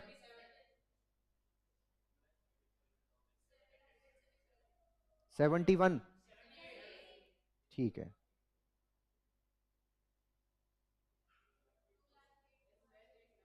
2 लाख 8,000, यही आ गया। चलो अब आप बेटे मुझे बताइए, क्या यहां पर हमें फायदा हो रहा है या नुकसान? तो लिख लीजिएगा बेटे। सेल्स हमने कैलकुलेट कर ली, यदि हुई थी, एवरेज कलेक्शन पीरियड निकाल लिया, ये मालूम है, ये निकाल लिया। ये सब आपने वैसे ही निकाला जैसे पिछले क्वेश्चनों में किया था हमने, पिछली क्लासेस में। अब देखो क्या नुकसान है सर, फायदा है। कैसे फायदा है? सेविंग क्यों बोल रहे हैं सर आप इसको? क्योंकि प्रेजेंट पॉलिसी में कितना पैसा ब्लॉक है, डेटर्स के पास पैसा कितना है हमारा, इतना, फिर कम हो गया, फिर कम हो गया, तो ये तो फायदा हो गया ना, पैसा कम ब्लॉक हुआ है। पैसा कम ब्लॉक हुआ है तो ये तो फायदा ही है, नुकसान थोड़ी है। तो बताओ कितना? यहां डैश 69,445, फिर 889। ये कैसे आया? 3,47,223 माइनस 2,77,778 एक्सेट्रा, 347,223 और 20833। बेटे क्लास जरूर देखना ना, लिंक टूट गया, मजा सा नहीं आ रहा है। तो गलत है क्या? क्या बेटे ये गलत है अमाउंट या ठीक है? ये सही अमाउंट आ गया, नोट कीजिए प्लीज बेटे। तो देखिए पहले पैसा कितना ब्लॉक होता था? 3,47,223। फिर कम हुआ तो फायदा हो गया, सेविंग, इसीलिए मैंने बोला है, इसीलिए इसको सेविंग बोला है। Reduction in average value of debtors, जिसको मैं सेविंग्स कहूंगा। 69,445 प्रेजेंट के कंपैरिजन में ऑल्टरनेटिव फर्स्ट में हमें फायदा हो गया। अब हमारा पैसा डेटर्स के पास कम ब्लॉक है, फिर और कम हुआ, इसीलिए मैंने जो रेड से हाईलाइट करा है वो फायदा है। क्या मैं आगे बढ़ सकता हूं यदि आपने नोट कर लिया तो? आप लोगों ने नोट कर लिया तो क्या मैं आगे चल सकता हूं?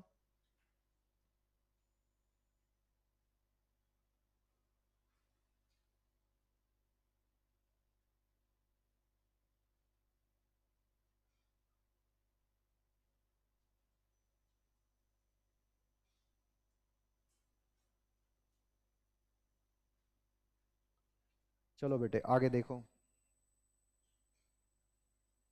अब आप देखिए पैसा कम ब्लॉक होगा तो हमें फायदा होगा, क्यों? क्योंकि पैसा कम ब्लॉक होगा तो बाहर से पैसा हमें कम लेना पड़ेगा।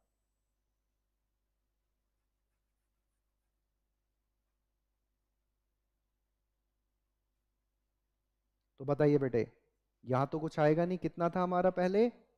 69, 69,445। कितना परसेंट इंटरेस्ट दिया था मैंने? कितना आ गया? 417। एक सेकेंड पहले बताओ। 130, एक सेकेंड एक सेकेंड एक सेकेंड। 138, 138, 889। इसका 15%। बताओ बेटे। 20834। ठीक है, फायदा हो गया, ये सेविंग है। पैसा कम ब्लॉक होगा तो कम इंटरेस्ट लगेगा, पैसा कम ब्लॉक होगा तो कम इंटरेस्ट देना होगा, तो ये तो फायदा ही है ना। अब आते हैं बेड डेट्स, बताइए पहले कितनी है? 5%, 25 लाख का, यही है ना? तो 1,25। और फिर 4% है, ये 1 लाख हो गया। और फिर 3% है, 70। अब आप बताइए, अभी फिलहाल बेड डेट्स हमारी कितनी है? अभी फिलहाल बेड डेट्स हमारी कितनी है? 1,25। 1,25 की बेड डेट्स हैं, फिर कम हो गई, फिर कम हो गई, तो बेड डेट्स में कमी आना मतलब क्या है? बेड डेट्स में कमी आना मतलब सेविंग्स कह सकता हूं मैं, वही मैंने लिखा है। तो सेविंग्स इन बेड डेट्स, इसको बेस लेंगे। और यहां हुआ 25,000। और फिर कितना हुआ? 50। प्रेजेंट को ऑल्टरनेटिव फर्स्ट से कंपेयर करेंगे, प्रेजेंट को ऑल्टरनेटिव सेकंड से कंपेयर करेंगे। ऑल्टरनेटिव फर्स्ट को सेकंड से कंपेयर नहीं करेंगे, ना फर्स्ट को सेकंड से, ना सेकंड को फर्स्ट से।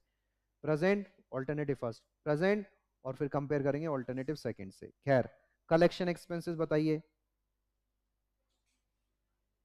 25, फिर 50। अरे सर ये तो फायदा नहीं है, ये क्या है? इसीलिए मैंने इसको क्या नाम दे दिया? Incremental cost in collection expenses.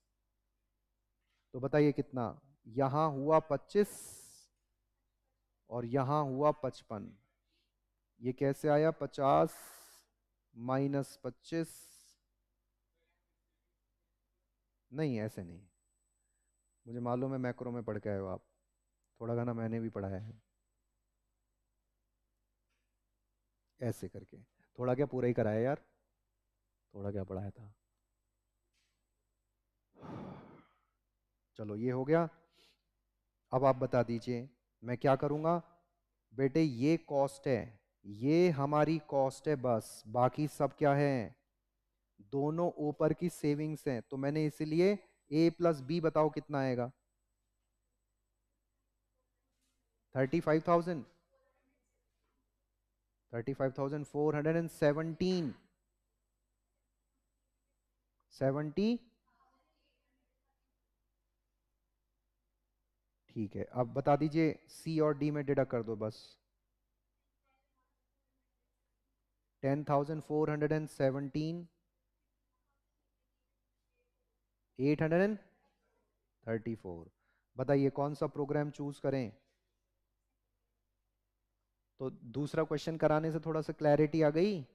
ये बात थी, आपकी बुक में एक ही क्वेश्चन था, तो मैंने इसलिए एक्स्ट्रा करा दिया एग्जाम्पल के रूप में आपको।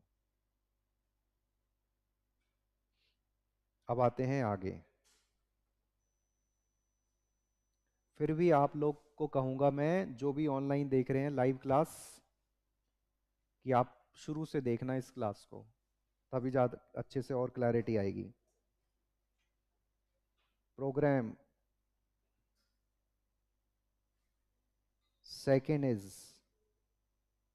बेस्ट एज incremental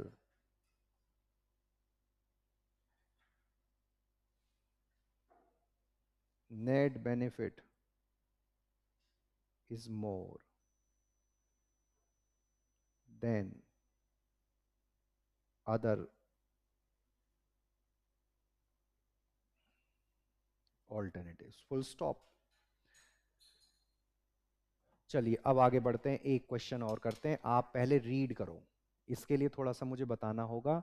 1.2 ये भी इससे बिल्कुल अलग है लेकिन इंपॉर्टेंट है। 1.2 ये भी एग्जाम में आ चुका है, इंस्टीट्यूट ने आपके नए सिलेबस में ये डाल दिया, पहले एग्जाम में आ चुका है। 1.2 पहले रीड करो आप। रेशो चैप्टर किस किस ने पढ़ लिया था? रेशो चैप्टर 12th में? चलो कोई नहीं, नहीं भी पढ़ा है तो कोई दिक्कत वाली बात नहीं है, मैं समझाऊंगा। एक रेशो इसमें यूज होगा, अभी समझाऊंगा। पहले आप देखिए 1.2। हाँ 1.2 इसको भी इंपॉर्टेंट मार्क कर लेना। पहले रीड करो, आप अपने लेवल पे रीड करो, 1 मिनट का टाइम लगा के। ये दोनों क्वेश्चन जो मैंने कराए हैं ये अच्छे से समझ में आ गए? दोनों को इंपॉर्टेंट मार्क कर लेना बेटे, ये डिक्टो सेम आ सकते हैं। नवंबर 2014 के बाद अभी तक नहीं आया ऐसा क्वेश्चन, जो मैंने दो क्वेश्चन कराए जैसे आ सकता है, इसीलिए।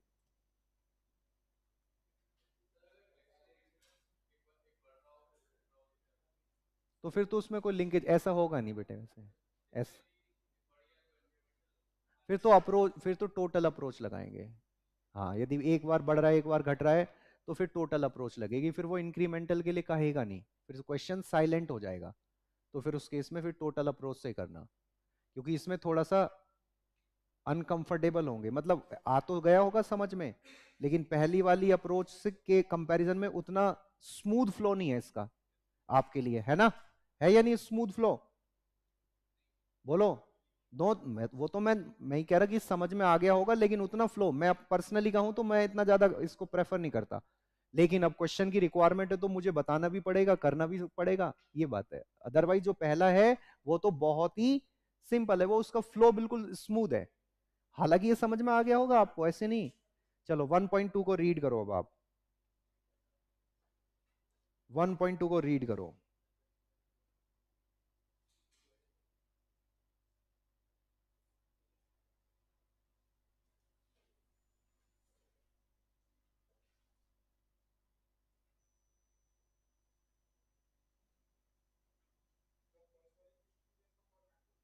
नहीं अभी फॉर्मेट नहीं बनाना, वो तो मैं कराऊंगा,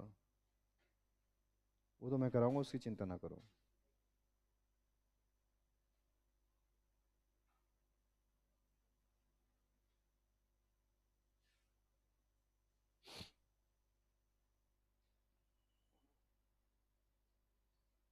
वो तो मैं कराऊंगा, फॉर्मेट तो केवल रीड करना था। जितना समझ में आता है उस हिसाब से रीड करो बस, और कुछ नहीं करना।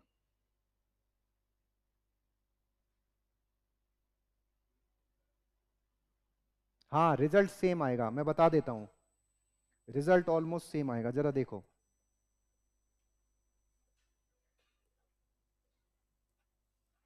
रिजल्ट सेम आएगा, मैं बता दूंगा, रिजल्ट सेम आएगा। रुक जाइए, अभी पहले इस क्वेश्चन को कर देते हैं, फिर बता देंगे आपकी बात को।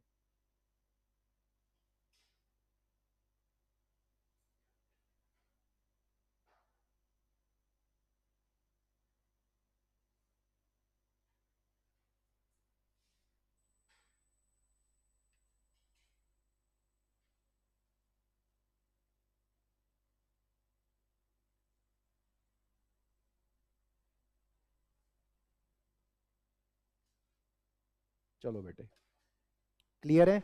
कुछ आया, कुछ तो समझ में आया ही होगा।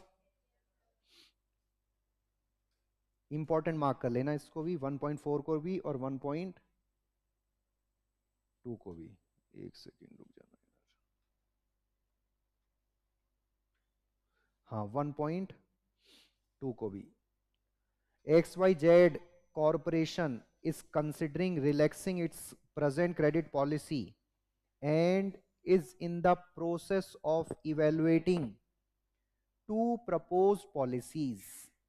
ठीक है, currently the firm has annual credit sales कितना 50 lakhs, accounts receivable turnover ratio कितना है, इसको समझाते हैं पहले आपको, इसको समझिए पहले, इस पर मैं टाइम लगाता हूं। इसको नाम दिया जाएगा, क्वेश्चन है 1.2, पहले इसमें यूज हो रहा है अकाउंट्स रिसीवेबल, बताते हैं इसको, समझाते हैं।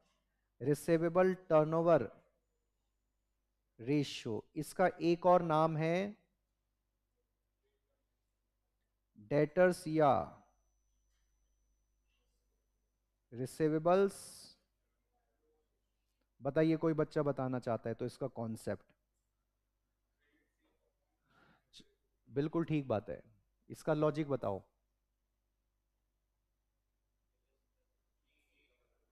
डेटर से कितने, नहीं वो अलग चीज है, वो होता है कलेक्शन पीरियड, इससे क्रेडिट पीरियड। मैं कौन से पूछ रहा हूं ये, हाँ बोलो बोलो कोई बात नहीं। वो वही तो मैं कह रहा हूं, ये वो नहीं बताता, ये वो बताता है, वो बताए जो आप कह रहे हो वो बताता है डेटर्स कलेक्शन पीरियड, ये वो नहीं है, ये तो डेटर्स टर्नओवर रेशियो है। मतलब आप कह रहे हो कि हमारे डेटर्स कितने महीने में कैश में कन्वर्ट हो जाएंगे, यही कह रहे हो ना, वो ये नहीं बताता। इसी का दूसरा छोटा भाई है, वो है डेटर्स कलेक्शन पीरियड, ये जबकि क्या है, डेटर्स टर्नओवर रेशियो। तो बताइए इसके पीछे लॉजिक क्या है। इन्होंने बिल्कुल ठीक बताया, credit sale divided by average debtors, बिल्कुल ठीक बताया, लेकिन इसके पीछे लॉजिक बता दीजिए। नहीं मालूम ना, मालूम है, नहीं है मालूम तो, लेकिन मैं लॉजिक बताता हूं। अब आप जरा सुन लीजिए, हम है कंपनी, ध्यान से सुनिएगा भूलेंगे नहीं, हम कंपनी है। अब देखिए ये किस किस चैप्टर से रिलेटेड पॉइंट आ गया इस क्वेश्चन में, रेशो से। तो क्या मैं खाली फॉर्मूला लिखकर आगे बढ़ जाऊं या थोड़ा समझा भी दूं, रेशो में तो पढ़ेंगे डिटेल में, या थोड़ा समझा देता हूं तो उसमें 5-10 मिनट लगा देता हूं। कंपनी है, कंपनी क्या चाहती है, कंपनी के कुछ रिसोर्सेज होते हैं, रिसोर्सेज बताना, रिसोर्सेज क्या होते हैं, कंपनी के रिसोर्सेज, ह्यूमन रिसोर्सेज, जैसे वर्कर्स हैं, लेबरर्स हैं, हाँ सही बात है भाई, कंपनी के रिसोर्सेज का मतलब ह्यूमन रिसोर्सेज, जिसमें लेबर वगैरह, वर्कर्स वगैरह, एम्प्लॉइज वगैरह, सही बात है। और बताइए रिसोर्सेज, और बताओ, कैपिटल रिसोर्स है, ठीक है, और बताओ, मशीन रिसोर्स है, बोलो बोलो, मशीन रिसोर्स है, बताइए और बताओ। बता नहीं रहे आप, बातों में लगे हुए, मैं कह रहा हूं उन्होंने बताया ह्यूमन रिसोर्सेज, कम से कम उन्होंने अच्छा काम किया, जल्दी से शुरुआत कर दी, फिर इधर से आपने बोला कैपिटल बोला, ये भी रिसोर्स है, सही बात है, इन्होंने बोला, फिर ऐसी तो बोलना है, यही तो तरीका है पढ़ने का, फेस टू फेस का या जो भी क्लास आप ले रहे हैं यही तरीका है। उन्होंने शुरुआत कर दी, हेल्प कर दी आप लोगों की, ह्यूमन रिसोर्स, इन्होंने कैपिटल बोला, आपने मशीन बोला, और बच्चा बताओ कोई, इन्वेंट्री है, लैंड बिल्डिंग है, अरे सीधी सी बात है, मशीन, इन्वेंट्री, लैंड बिल्डिंग, इन सबको क्या कहा जाता है, इनको तो फिक्स्ड एसेट्स कहा जाता है। इसका मतलब जो हमारे रिसोर्सेज होते हैं वो, उनको फिक्स्ड एसेट्स, रिसोर्सेज को फिक्स्ड एसेट्स कहा जा सकता है। अरे लैंड एंड बिल्डिंग की हेल्प से ही तो बिजनेस को चला के प्रॉफिट कमाया जा सकता है, ये रिसोर्स है या नहीं है। आपके पास जो कार है, स्कूटी है, साइकिल है, वो रिसोर्स नहीं है क्या। तो फिक्स्ड एसेट्स, और जो इन्वेंट्री बता रहे हैं, डेटर्स बता रहे हैं, कैश इन हैंड बता रहे हैं, कैश एट बैंक बता रहे हैं, क्या वो रिसोर्स नहीं है। इन दोनों का सम करके क्या टोटल एसेट्स रिसोर्सेज नहीं है। अब आप बताइए, पहले टोटल एसेट्स में पैसा लगेगा या पहले सेल हो जाएगी गुड्स की। अब देखिए मैं तो छोटे छोटे प्रश्न पूछता हूं ऐसे ही, उसका ही जवाब आपके पास है और फिर आराम से जवाब भी दे सकते हैं। तो मैं ये कह रहा हूं कि पहले टोटल एसेट्स में पैसा लगाएंगे या पहले सेल कर देते हैं गुड्स की, है ना। इसका मतलब पहले टोटल एसेट्स में पैसा लगाना पड़ेगा, ठीक है। जैसी टोटल एसेट्स में आप पैसा लगाएंगे, एक और बात, टोटल एसेट्स में पैसा क्यों लगा रहे हैं, मुझे पता है आप डायरेक्ट पहुंच जाओगे वहां, बताइए टोटल एसेट्स में पैसा क्यों लगा रहे हैं। चलिए आपने कहा बिजनेस एस्टेब्लिश करना है इसलिए टोटल एसेट्स में हम पैसा लगा रहे हैं, तो टोटल बिजनेस को क्यों एस्टेब्लिश करना चाहते हैं, प्रोडक्शन करने के लिए। प्रोडक्शन किस लिए कर रहे हैं, सेल के लिए। अरे तो बता दो ना, सीधी सी बात। और सेल क्यों कर रहे हैं, अच्छी बात है, जैसी मैंने बोला कि आप डायरेक्ट पहुंच जाओगे, इसलिए समझा कि प्रॉफिट नहीं बताना सर को पहले, है ना। तो पहले क्या बताया कि बिजनेस शुरू करना है, बिल्कुल ठीक बात है। बिजनेस शुरू क्यों कर रहे हैं? ताकि प्रोडक्शन कर सकें। प्रोडक्शन किस लिए कर रहे हैं? रुक जाओ, बस रुक जाओ, क्योंकि सेल का मतलब ही क्या होता है? टर्नओवर। सेल का मतलब ही क्या है? तो भाई साहब सीधी सी बात है, पहले एसेट्स में पैसा लगाएंगे और लगाकर प्रोडक्शन नहीं, अब प्रोडक्शन को भूल जाओ, प्रोडक्शन कॉस्टिंग में याद रखेंगे। पहले एसेट्स में पैसा लगाएंगे, पहले एसेट्स में पैसा लगाएंगे ताकि एसेट्स में पैसा लगा के ज्यादा से ज्यादा, ज्यादा से ज्यादा, ज्यादा से ज्यादा, ज्यादा से ज्यादा सेल कर सकें। ज्यादा से ज्यादा सेल करेंगे तो इसका मतलब हमने अपने रिसोर्सेज को एफिशिएंटली, इफेक्टिवली यूज करा है। इसका मतलब टर्नओवर रेशो जितने भी हैं, यदि वो ज्यादा होंगे, क्रेडिटर्स टर्नओवर रेशो को छोड़कर जितने भी रेशो हैं, यदि टर्नओवर रेशो जितने भी ज्यादा हैं, वो ये बताते हैं कि आपने अच्छे से रिसोर्सेज का सेल ज्यादा से ज्यादा करने के लिए यूज किया है। तो मैं एक सेंटेंस बताता हूं, how efficiently and effectively we are utilizing our resources to generate more and more sales। ये किसकी हेल्प से कैलकुलेट कर पाएंगे? जितने भी टर्नओवर रेशियो हैं उनकी हेल्प से। समझ गए? मतलब मैं दोबारा रिपीट करता हूं, how efficiently and effectively we are utilising our resources to generate more and more sales. भाई सेल ज्यादा होगी तो ऑब्वियस सी बात है, जो अल्टीमेट गोल है प्रॉफिट कमाना, वो ज्यादा नहीं होगा। तो हम रिसोर्सेज में पैसा, ये लैंड बिल्डिंग, ये ताम झाम जो बिजनेस होते हैं, रिलायंस ये अलग शोरूम कर रहे हैं और ये कर रहे हैं वो कर रहे हैं, किस लिए? ताकि ज्यादा से ज्यादा सेल्स कमा सकें, और सेल्स कमाने के लिए ही तो इनको रिसोर्सेज में पैसा लगाना पड़ेगा। अब एक बात बताइए, जो करंट एसेट्स हैं, करंट एसेट्स में क्या डेटर्स हमारे रिसोर्सेज हैं या नहीं है? तो मैं आपसे पूछना चाहता हूं, एसेट टर्नओवर रेशियो बता दीजिए। हालांकि यहां पर पूछने का कोई मतलब नहीं बनता, फिर भी बता दीजिए, एसेट्स टर्नओवर रेशियो कैसे निकलेगा? सर पहले एसेट्स में पैसा लगाएंगे और फिर सेल करेंगे। तो बताइए, सेल ऊपर आएगी नीचे आएगी? न्यूमरेटर में आएगी या डिनोमिनेटर में आएगी? सोचकर बता दो। अरे पहले पैसा लगाएंगे और फिर लगाकर क्या करेंगे? बस खत्म। अब आप डेटर्स कब जनरेट होते हैं? और नीचे क्या आएगा? बस खत्म। ये ज्यादा जितना होगा, इसका मतलब हम डेटर्स का सही इस्तेमाल कर रहे हैं क्रेडिट सेल को बढ़ाने के लिए, और क्रेडिट सेल बढ़ेगी तो आप जानते हैं प्रॉफिट भी बढ़ेगा। समझ गया नहीं? और एडिशनल प्रॉफिट कमाने के चांसेस भी बढ़ जाएंगे, ये हमने बात करी थी। तो डेटर्स टर्नओवर रेशियो कैसे निकलेगा? बता दो ना। डेटर्स टर्नओवर रेशियो कैसे निकलेगा? अब लॉजिक समझ में आ गया? तो डेटर्स टर्न और बताएंगे रेशियो चैप्टर में। Debtors turnover ratio is equal to होगा क्रेडिट सेल्स अपॉन में डेटर्स। एक और बात, एक सेकंड रुक जाओ, अभी मेरी बात कंप्लीट नहीं हुई। दूसरी बात, अब ये जो क्रेडिट सेल होती है, क्या पर्टिकुलर डे की होती है, पर्टिकुलर मंथ की होती है, या पूरे साल की होती है? पूरे साल की होती है।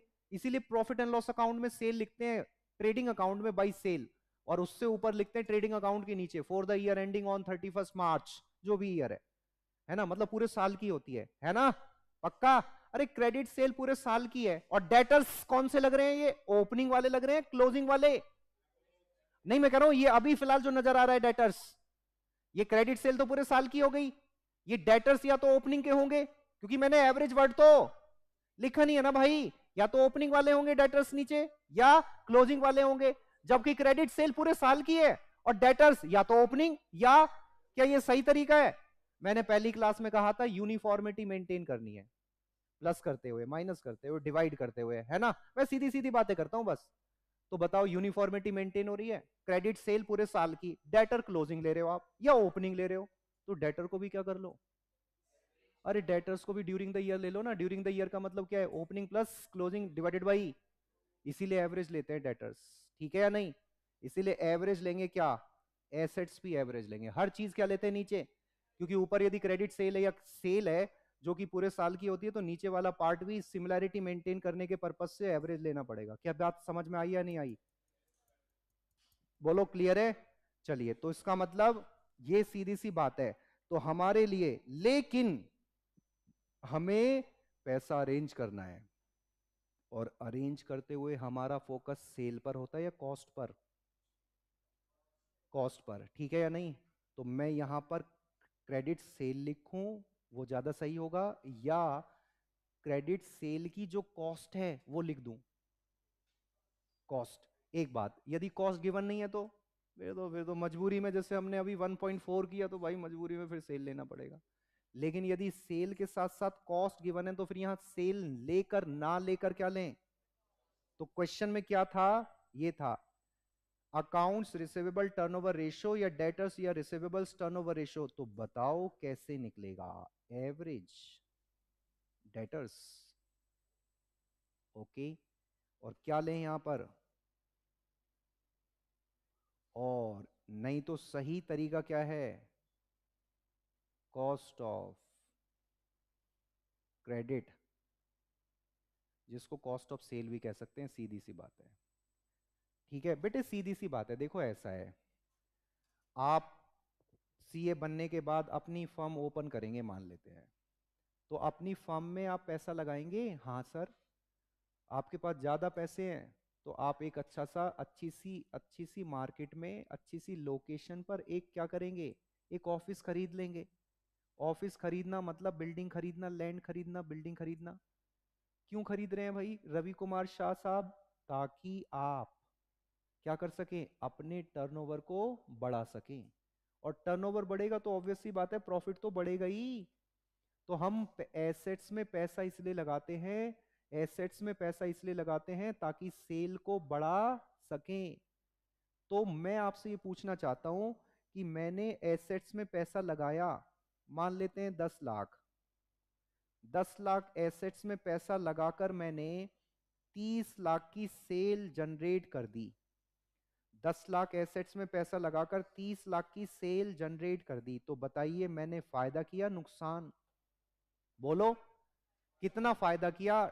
1 टाइम, 2 टाइम, 3 टाइम्स? अरे 3 गुना कर दिया ना। एसेट्स में 10 लाख की, एसेट्स में 10 लाख रुपए लगाए और 30 लाख की सेल कर दी उससे। अरे वाह, कितने टाइम्स? अब ये 3 टाइम्स कैसे आया भाई साहब? 30 लाख अपॉन में 10 लाख, ये सेल है और ये क्या है? एसेट्स। इसी को नाम दिया जाएगा क्या? Assets turnover ratio. राइटिंग पे मत जाना, कॉन्सेप्ट पे जाओ। वैसे रेशो में चैप्टर में पढ़ेंगे भी। नहीं समझे भाई? अब मेरे ख्याल से रवि कुमार शाह साहब आ गया ऐसे ही। अब डेटर्स में पैसा क्यों कर रहे हैं? अरे डेटर्स क्यों जनरेट कर रहे हो? अरे डेटर्स क्यों जनरेट कर रहे हो? पहले डेटर्स क्यों कर रहे हो? डेटर्स को जनरेट, डेटर्स बढ़ाए जा रहे हैं, बढ़ाए जा रहे हैं, बढ़ाए जा रहे हैं, क्यों?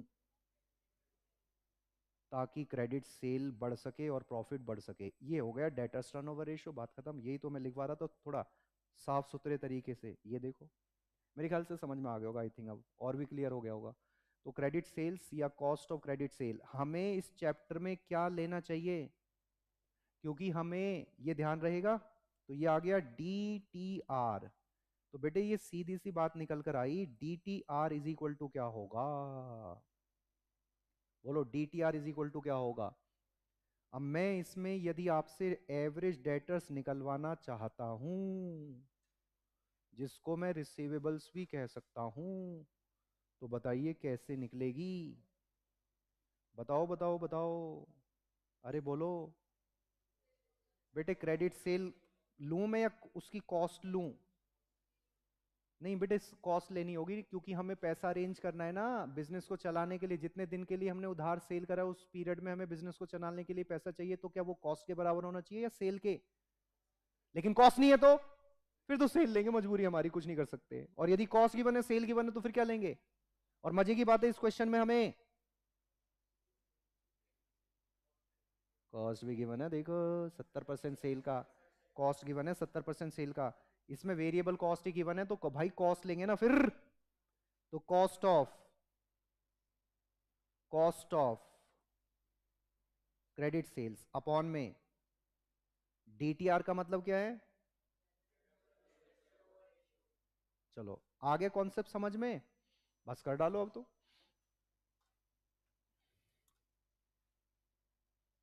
चलो अब देखते हैं आगे क्या है। नहीं नहीं, ये तो खाली ऐसे देखना तो तुम्हारे को मन में फीड कर लो। कर लिया मन में फीड? बस हो गया, रहनू चलूं? बेटे लिखना भी था। जो मैं स्क्रीन पे लिखवाऊंगा सारा लिख लेना यार। बस मैं आपसे ये कहना चाहता हूँ, मैं आराम से पढ़ाऊँगा, जल्दीबाजी नहीं, क्योंकि जल्दीबाजी का काम वैसे भी शैतान का होता है। लिख के कराऊंगा मैं, नोट्स वोट्स सब मेंटेन करवा दूंगा तुम्हारे को। एफ में ऐसा लगेगा बस फूक मारो उड़ जाएगा। हाँ, उड़ जाएगा, टेंशन ना लो, कोई दिक्कत नहीं आएगी। 100 का होता तो तब सही रहता, ये तो 50 का ही है, बस कुछ नहीं कर सकते इसमें ज़्यादा। और तुमने देख भी लिया होगा 2-3, अब तो 4 क्लासें हो गई हमारी। लॉजिकली बात करते हैं हम, रटने रटाने वाली बात हमारे बस की नहीं है। चलिए भाई चलें आगे। ओके। हाँ यही तो, इसीलिए तो इनको परफॉर्मेंस रेशियोज भी कहते हैं, क्योंकि उससे टर्नओवर ज़्यादा बढ़ेगी तो ज़्यादा प्रॉफिट होगा। नोट हो गया भाई? अब आप जरा जल्दी से आ जाइए, क्या हमें प्रेजेंट सिनेरियो में भी ये कितना दिया हुआ है? एक काम करो, निकालिए जरा अब आप please. Average debtors under present, ये सब क्वेश्चन का ही पार्ट था। एवरेज डेटर, डेट्स लिख दिया मैंने, एक ही बात है वैसे तो, पर कंफ्यूज ना हो आप, इसलिए डेटर्स लिख लो। Average debtors under present policy कैसे निकलेगा भाई? कॉस्ट ऑफ सेल कितनी है? कितनी है भाई? 70% है क्या? हाँ जी सर, हाँ। 70% किसका? सेल का।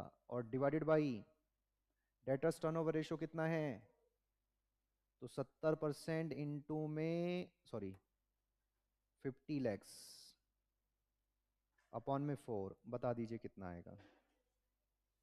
हाँ बेटे, 8,75,000। ये क्या आ गया हमारा? Average debtors. इसी के हिसाब से तो हमें क्या निकालना है? Cost of finance. समझ गया नहीं? अरे बोलो। चलो, टेबल में लिखवा दूं या अलग अलग से बताऊं ऐसे? टेबल में ही नहीं कर रहे फिर ये नोट? चलो नहीं कर रहे तो फिर टेबल में लिखवा देते हैं सब। अलग से भी लिख लिया तो कोई दिक्कत नहीं है, अलग से भी लिख लिया तो कोई प्रॉब्लम नहीं है। Statement showing evaluation of credit policies. चलो आ जाइए, टेबल बना लीजिए। स्टेटमेंट प्रेजेंट पॉलिसी,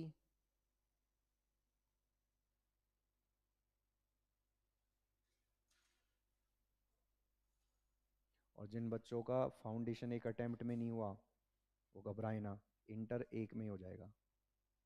आपको कैसे पता? ये पॉलिसी कौन सी है? Policy first. लेकिन इंटर में, फाउंडेशन में भी मतलब काफ़ी मारा मारी है। फाउंडेशन में एक्चुअली ज़्यादा है, इंटर तो बहुत ही आसान है, फाउंडेशन मुश्किल है।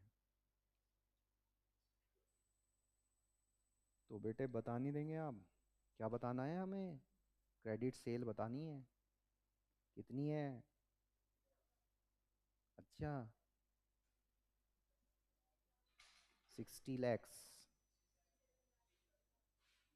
50,000 भी है? अच्छा जी, अच्छा ऐसी बात है क्या? माइनस कर दो क्या? वेरिएबल कॉस्ट 70%, ये मैंने बताया भी था कि वेरिएबल कॉस्ट किस पे डिपेंड करेगी।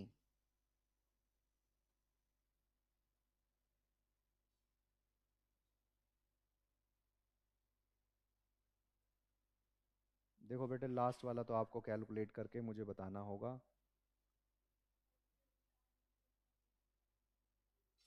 आप बता रही है ना? ठीक है।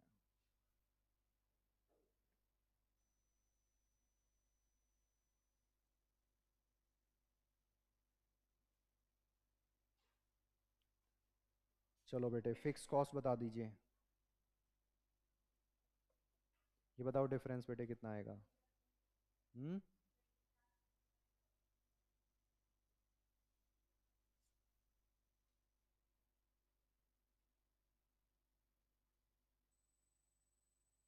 इसमें इंक्रीमेंटल अप्रोच तो तो टोटल अप्रोच से करेंगे।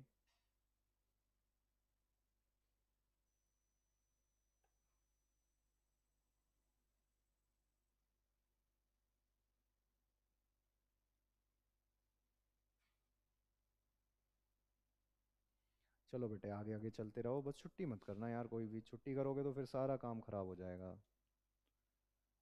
सेक्रीफाइस नहीं करोगे तो बेटे सीए बनना फिर मुश्किल हो जाएगा, सच बता रहा हूँ मैं ना सिंपल सिंपल बातें करता हूँ। और सिंपल बात यह है कि बेटे छुट्टी करोगे सब बेकार हो जाएगा। अब आते हैं, सबसे पहले हमें एवरेज कॉस्ट ऑफ डेटर्स लेनी है ना। सर पिछले क्वेश्चन में तो आपने सेल ले ली थी 1.4 में, क्यों? वहाँ कॉस्ट ही गिवन नहीं है ना, मैंने बता तो दिया था, इसलिए मजबूरी थी। लेकिन इसमें कोई मजबूरी नहीं है, इसमें तो वेरिएबल कॉस्ट दी हुई है, सीधी सी बात है।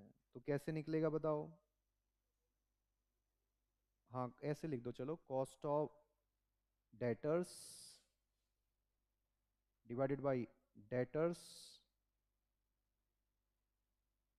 इस क्वेश्चन में ऐसे निकाल रहे हो, दूसरों में ऐसे निकालते हो, पता नहीं क्या क्या करे जा रहे हो।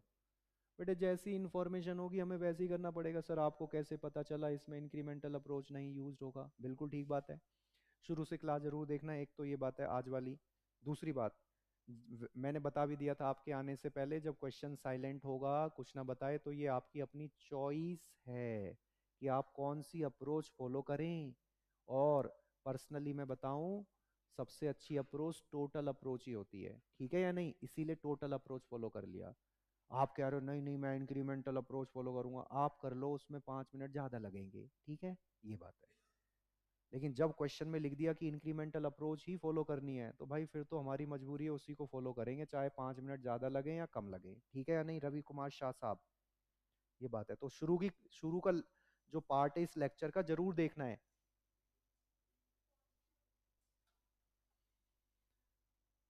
कॉस्ट ऑफ डेटर्स कितनी है?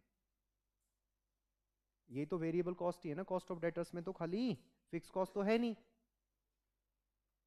बताओ जरा कितना आएगा? 4 टाइम्स है? अरे 4 टाइम्स ही है ना, कितना आ गया? 875, ये हमने ऊपर भी निकाल दिया था। फिर कितनी है कॉस्ट? ये मैंने भैया डायरेक्ट कैसे कर दिया? बच्चा पूछ रहा है भाई, डायरेक्ट कुछ नहीं होता, ये है देखो कॉन्सेप्ट, ठीक है या नहीं? भूल जाते हैं ना, आप सब कोमल बच्चे हैं। क्या नाम है आपका? कोमल। तो बताइए कितने टाइम्स आएगा?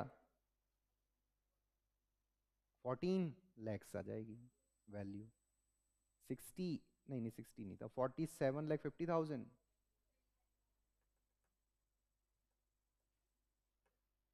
अरे चल भाई, आपकी आज और भी कोई क्लास है? अरे वाह, आपकी ऑडिट की क्लास भी है। 750। अब आप निकाल सकते हैं क्या? Cost of finance average. Rate कितना भाई? रेट 25% है क्या?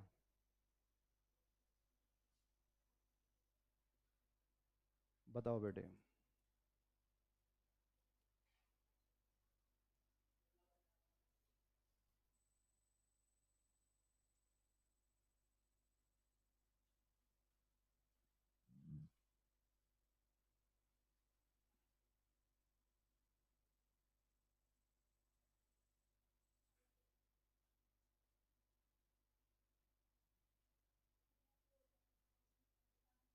फोर लैख।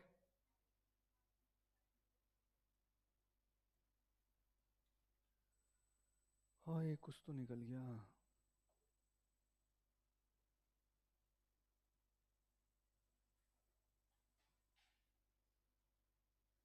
अरे यही आ रहा है क्या आप लोगों का?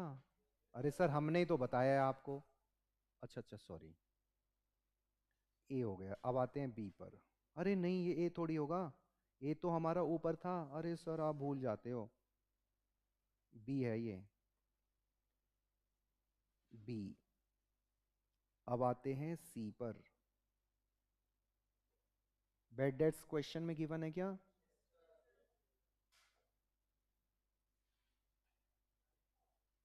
बेड डेट्स बताओ बेटे। अरे ये तो सीधा दिया हुआ है। अरे सर ये तो हमने कर भी लिया आपसे पहले। बहुत अच्छा।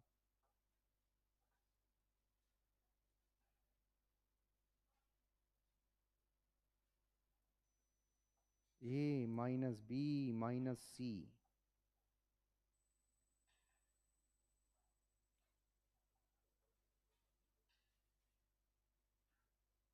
मॉड्यूल में देखेंगे तो इतने फॉर्मूले बनाए हुए हैं उन्होंने, फॉर्मूले की कोई ज़रूरत ही नहीं है। आ रहा है बिना फॉर्म, लग रहा है कोई फॉर्मूला है? बस लॉजिक से चलेंगे आप। बता दीजिए फाइनली, फाइनल आंसर। ए माइनस बी माइनस सी कर दीजिए ना, बस कलेक्शन एक्सपेंसेस कुछ क्वेश्चन में है बेटे। 11,31,250, 11,500,000।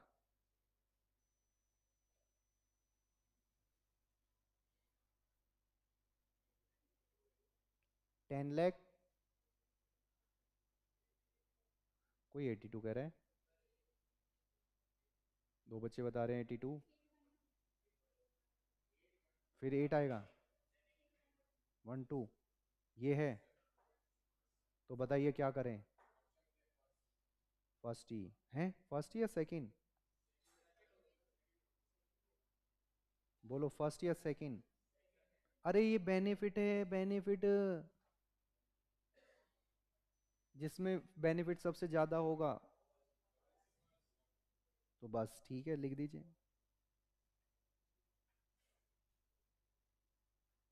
फर्स्ट है, चलो जी, तो डिसीजन लिख देते हैं।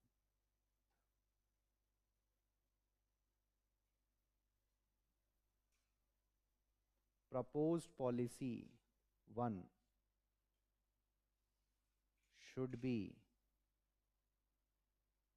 adopted as the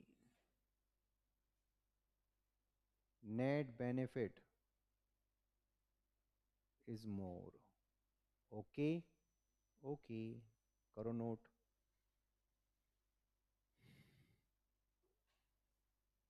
ऐसा क्वेश्चन आपकी बुक में दूसरा नहीं है, क्या करूं फिर मैं ये कह रहा हूं आपकी बुक में एक ही इकलौता ऐसा क्वेश्चन है। इससे बात बन जाएगी या एक और एक्स्ट्रा करा दूं? इसमें ना सच में बहुत कम क्वेश्चन है, इसीलिए मैं बीच बीच में आपको, बहुत कम क्वेश्चन है। करा दूं, दे दूं मैं एक और एक्स्ट्रा या रहने दूं? मन है आपका? मेरा मन है, मैं दे देता हूं, चलो।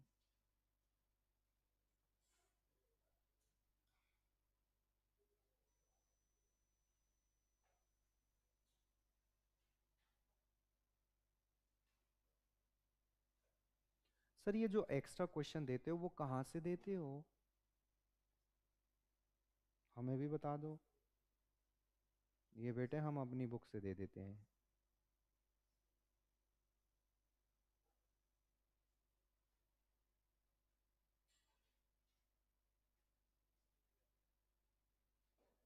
ऐसा करते हो क्या? हाँ, चलो एक क्वेश्चन और देते हैं आपको।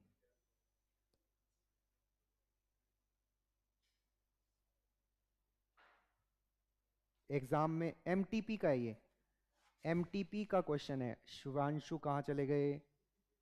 एमटीपी में 18 का, आरएसटी लिमिटेड, कर लेना इसको कंसिडरिंग, और मुझे भेजना, टेलीग्राम पे भेज दीजिएगा आप, ग्रुप पर ही भेज देना। Present credit policy.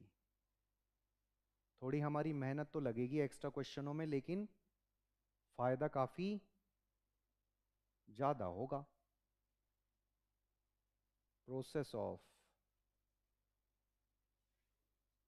Evaluating to, हाँ बेटे,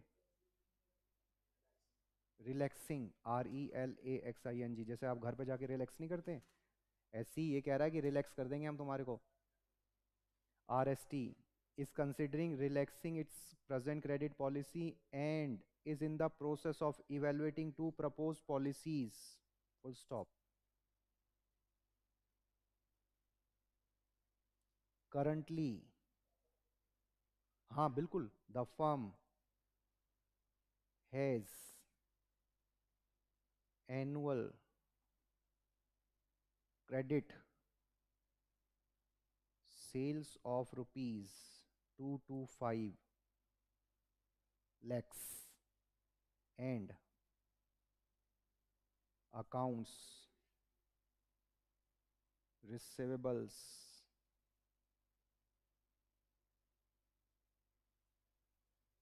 turnover ratio of 5 times a year. Full stop.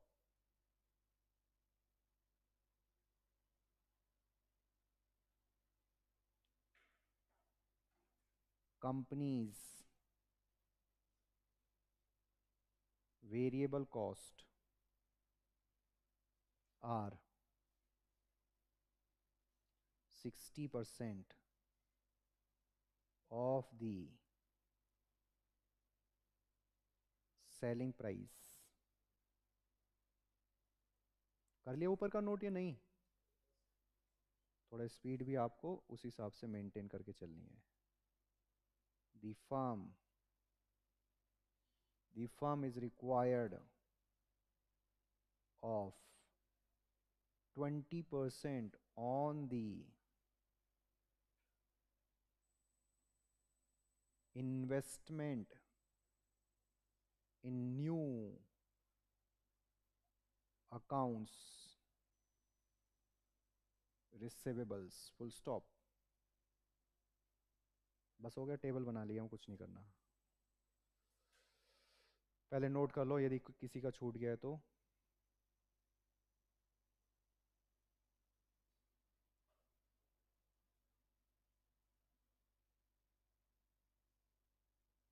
Policy 1, policy 2,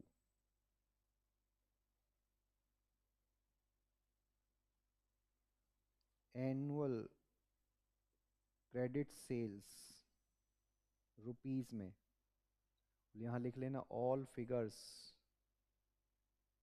इन लैक्स, सारे फिगर लैक्स में। 275, 350,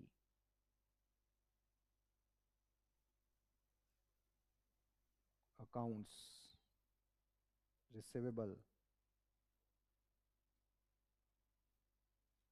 टर्नओवर रेशियो 5, 4, 3।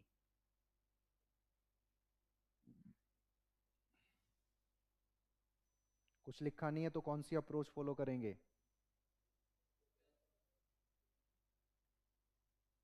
हाँ, इंक्रीमेंटल के चक्कर में मत पड़ना जब तक ना कहा जाए तो। क्या बताइए, ये वाला क्वेश्चन आप लोग कर लोगे? हैं बेटे? नहीं तो अमाउंट है ना, परसेंटेज होता तो मैं परसेंटेज लगाता। अमाउंट है बेटे 47,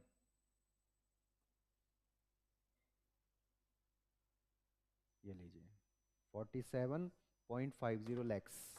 कर लीजिएगा।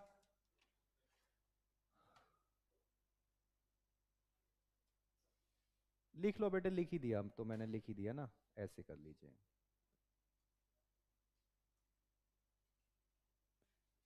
तो बेटे बताइए, क्या आप ये वाला क्वेश्चन कर सकते हैं? तो एक तो ये कंप्लीट करना है और एक करके लाना है 1.3, बस। बाकी मिलते हैं नेक्स्ट क्लास में। आज मैं जल्दी छोड़ रहा हूं क्योंकि बहुत डिस्टरबेंस हो गई आज हमारी, तो आज इतना ही रहने देते हैं। 1.3 रिवाइज करना, पहले रिवाइज करना, और ये वाला क्वेश्चन कंप्लीट करना। और ये रिवाइज का मतलब एक बार जरा देखना, दोबारा ही कर लेना सब क्वेश्चनों को चाहे।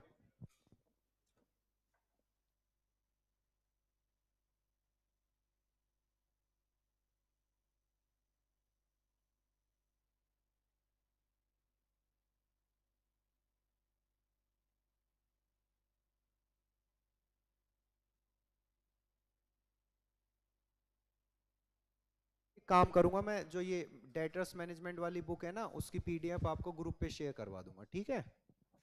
आपके पास बुक नहीं आई होगी क्योंकि शायद आप कहाँ पर, नेपाल में अभी फिलहाल घर पे हैं तो शायद इसलिए बुक अभी आई नहीं है आपको।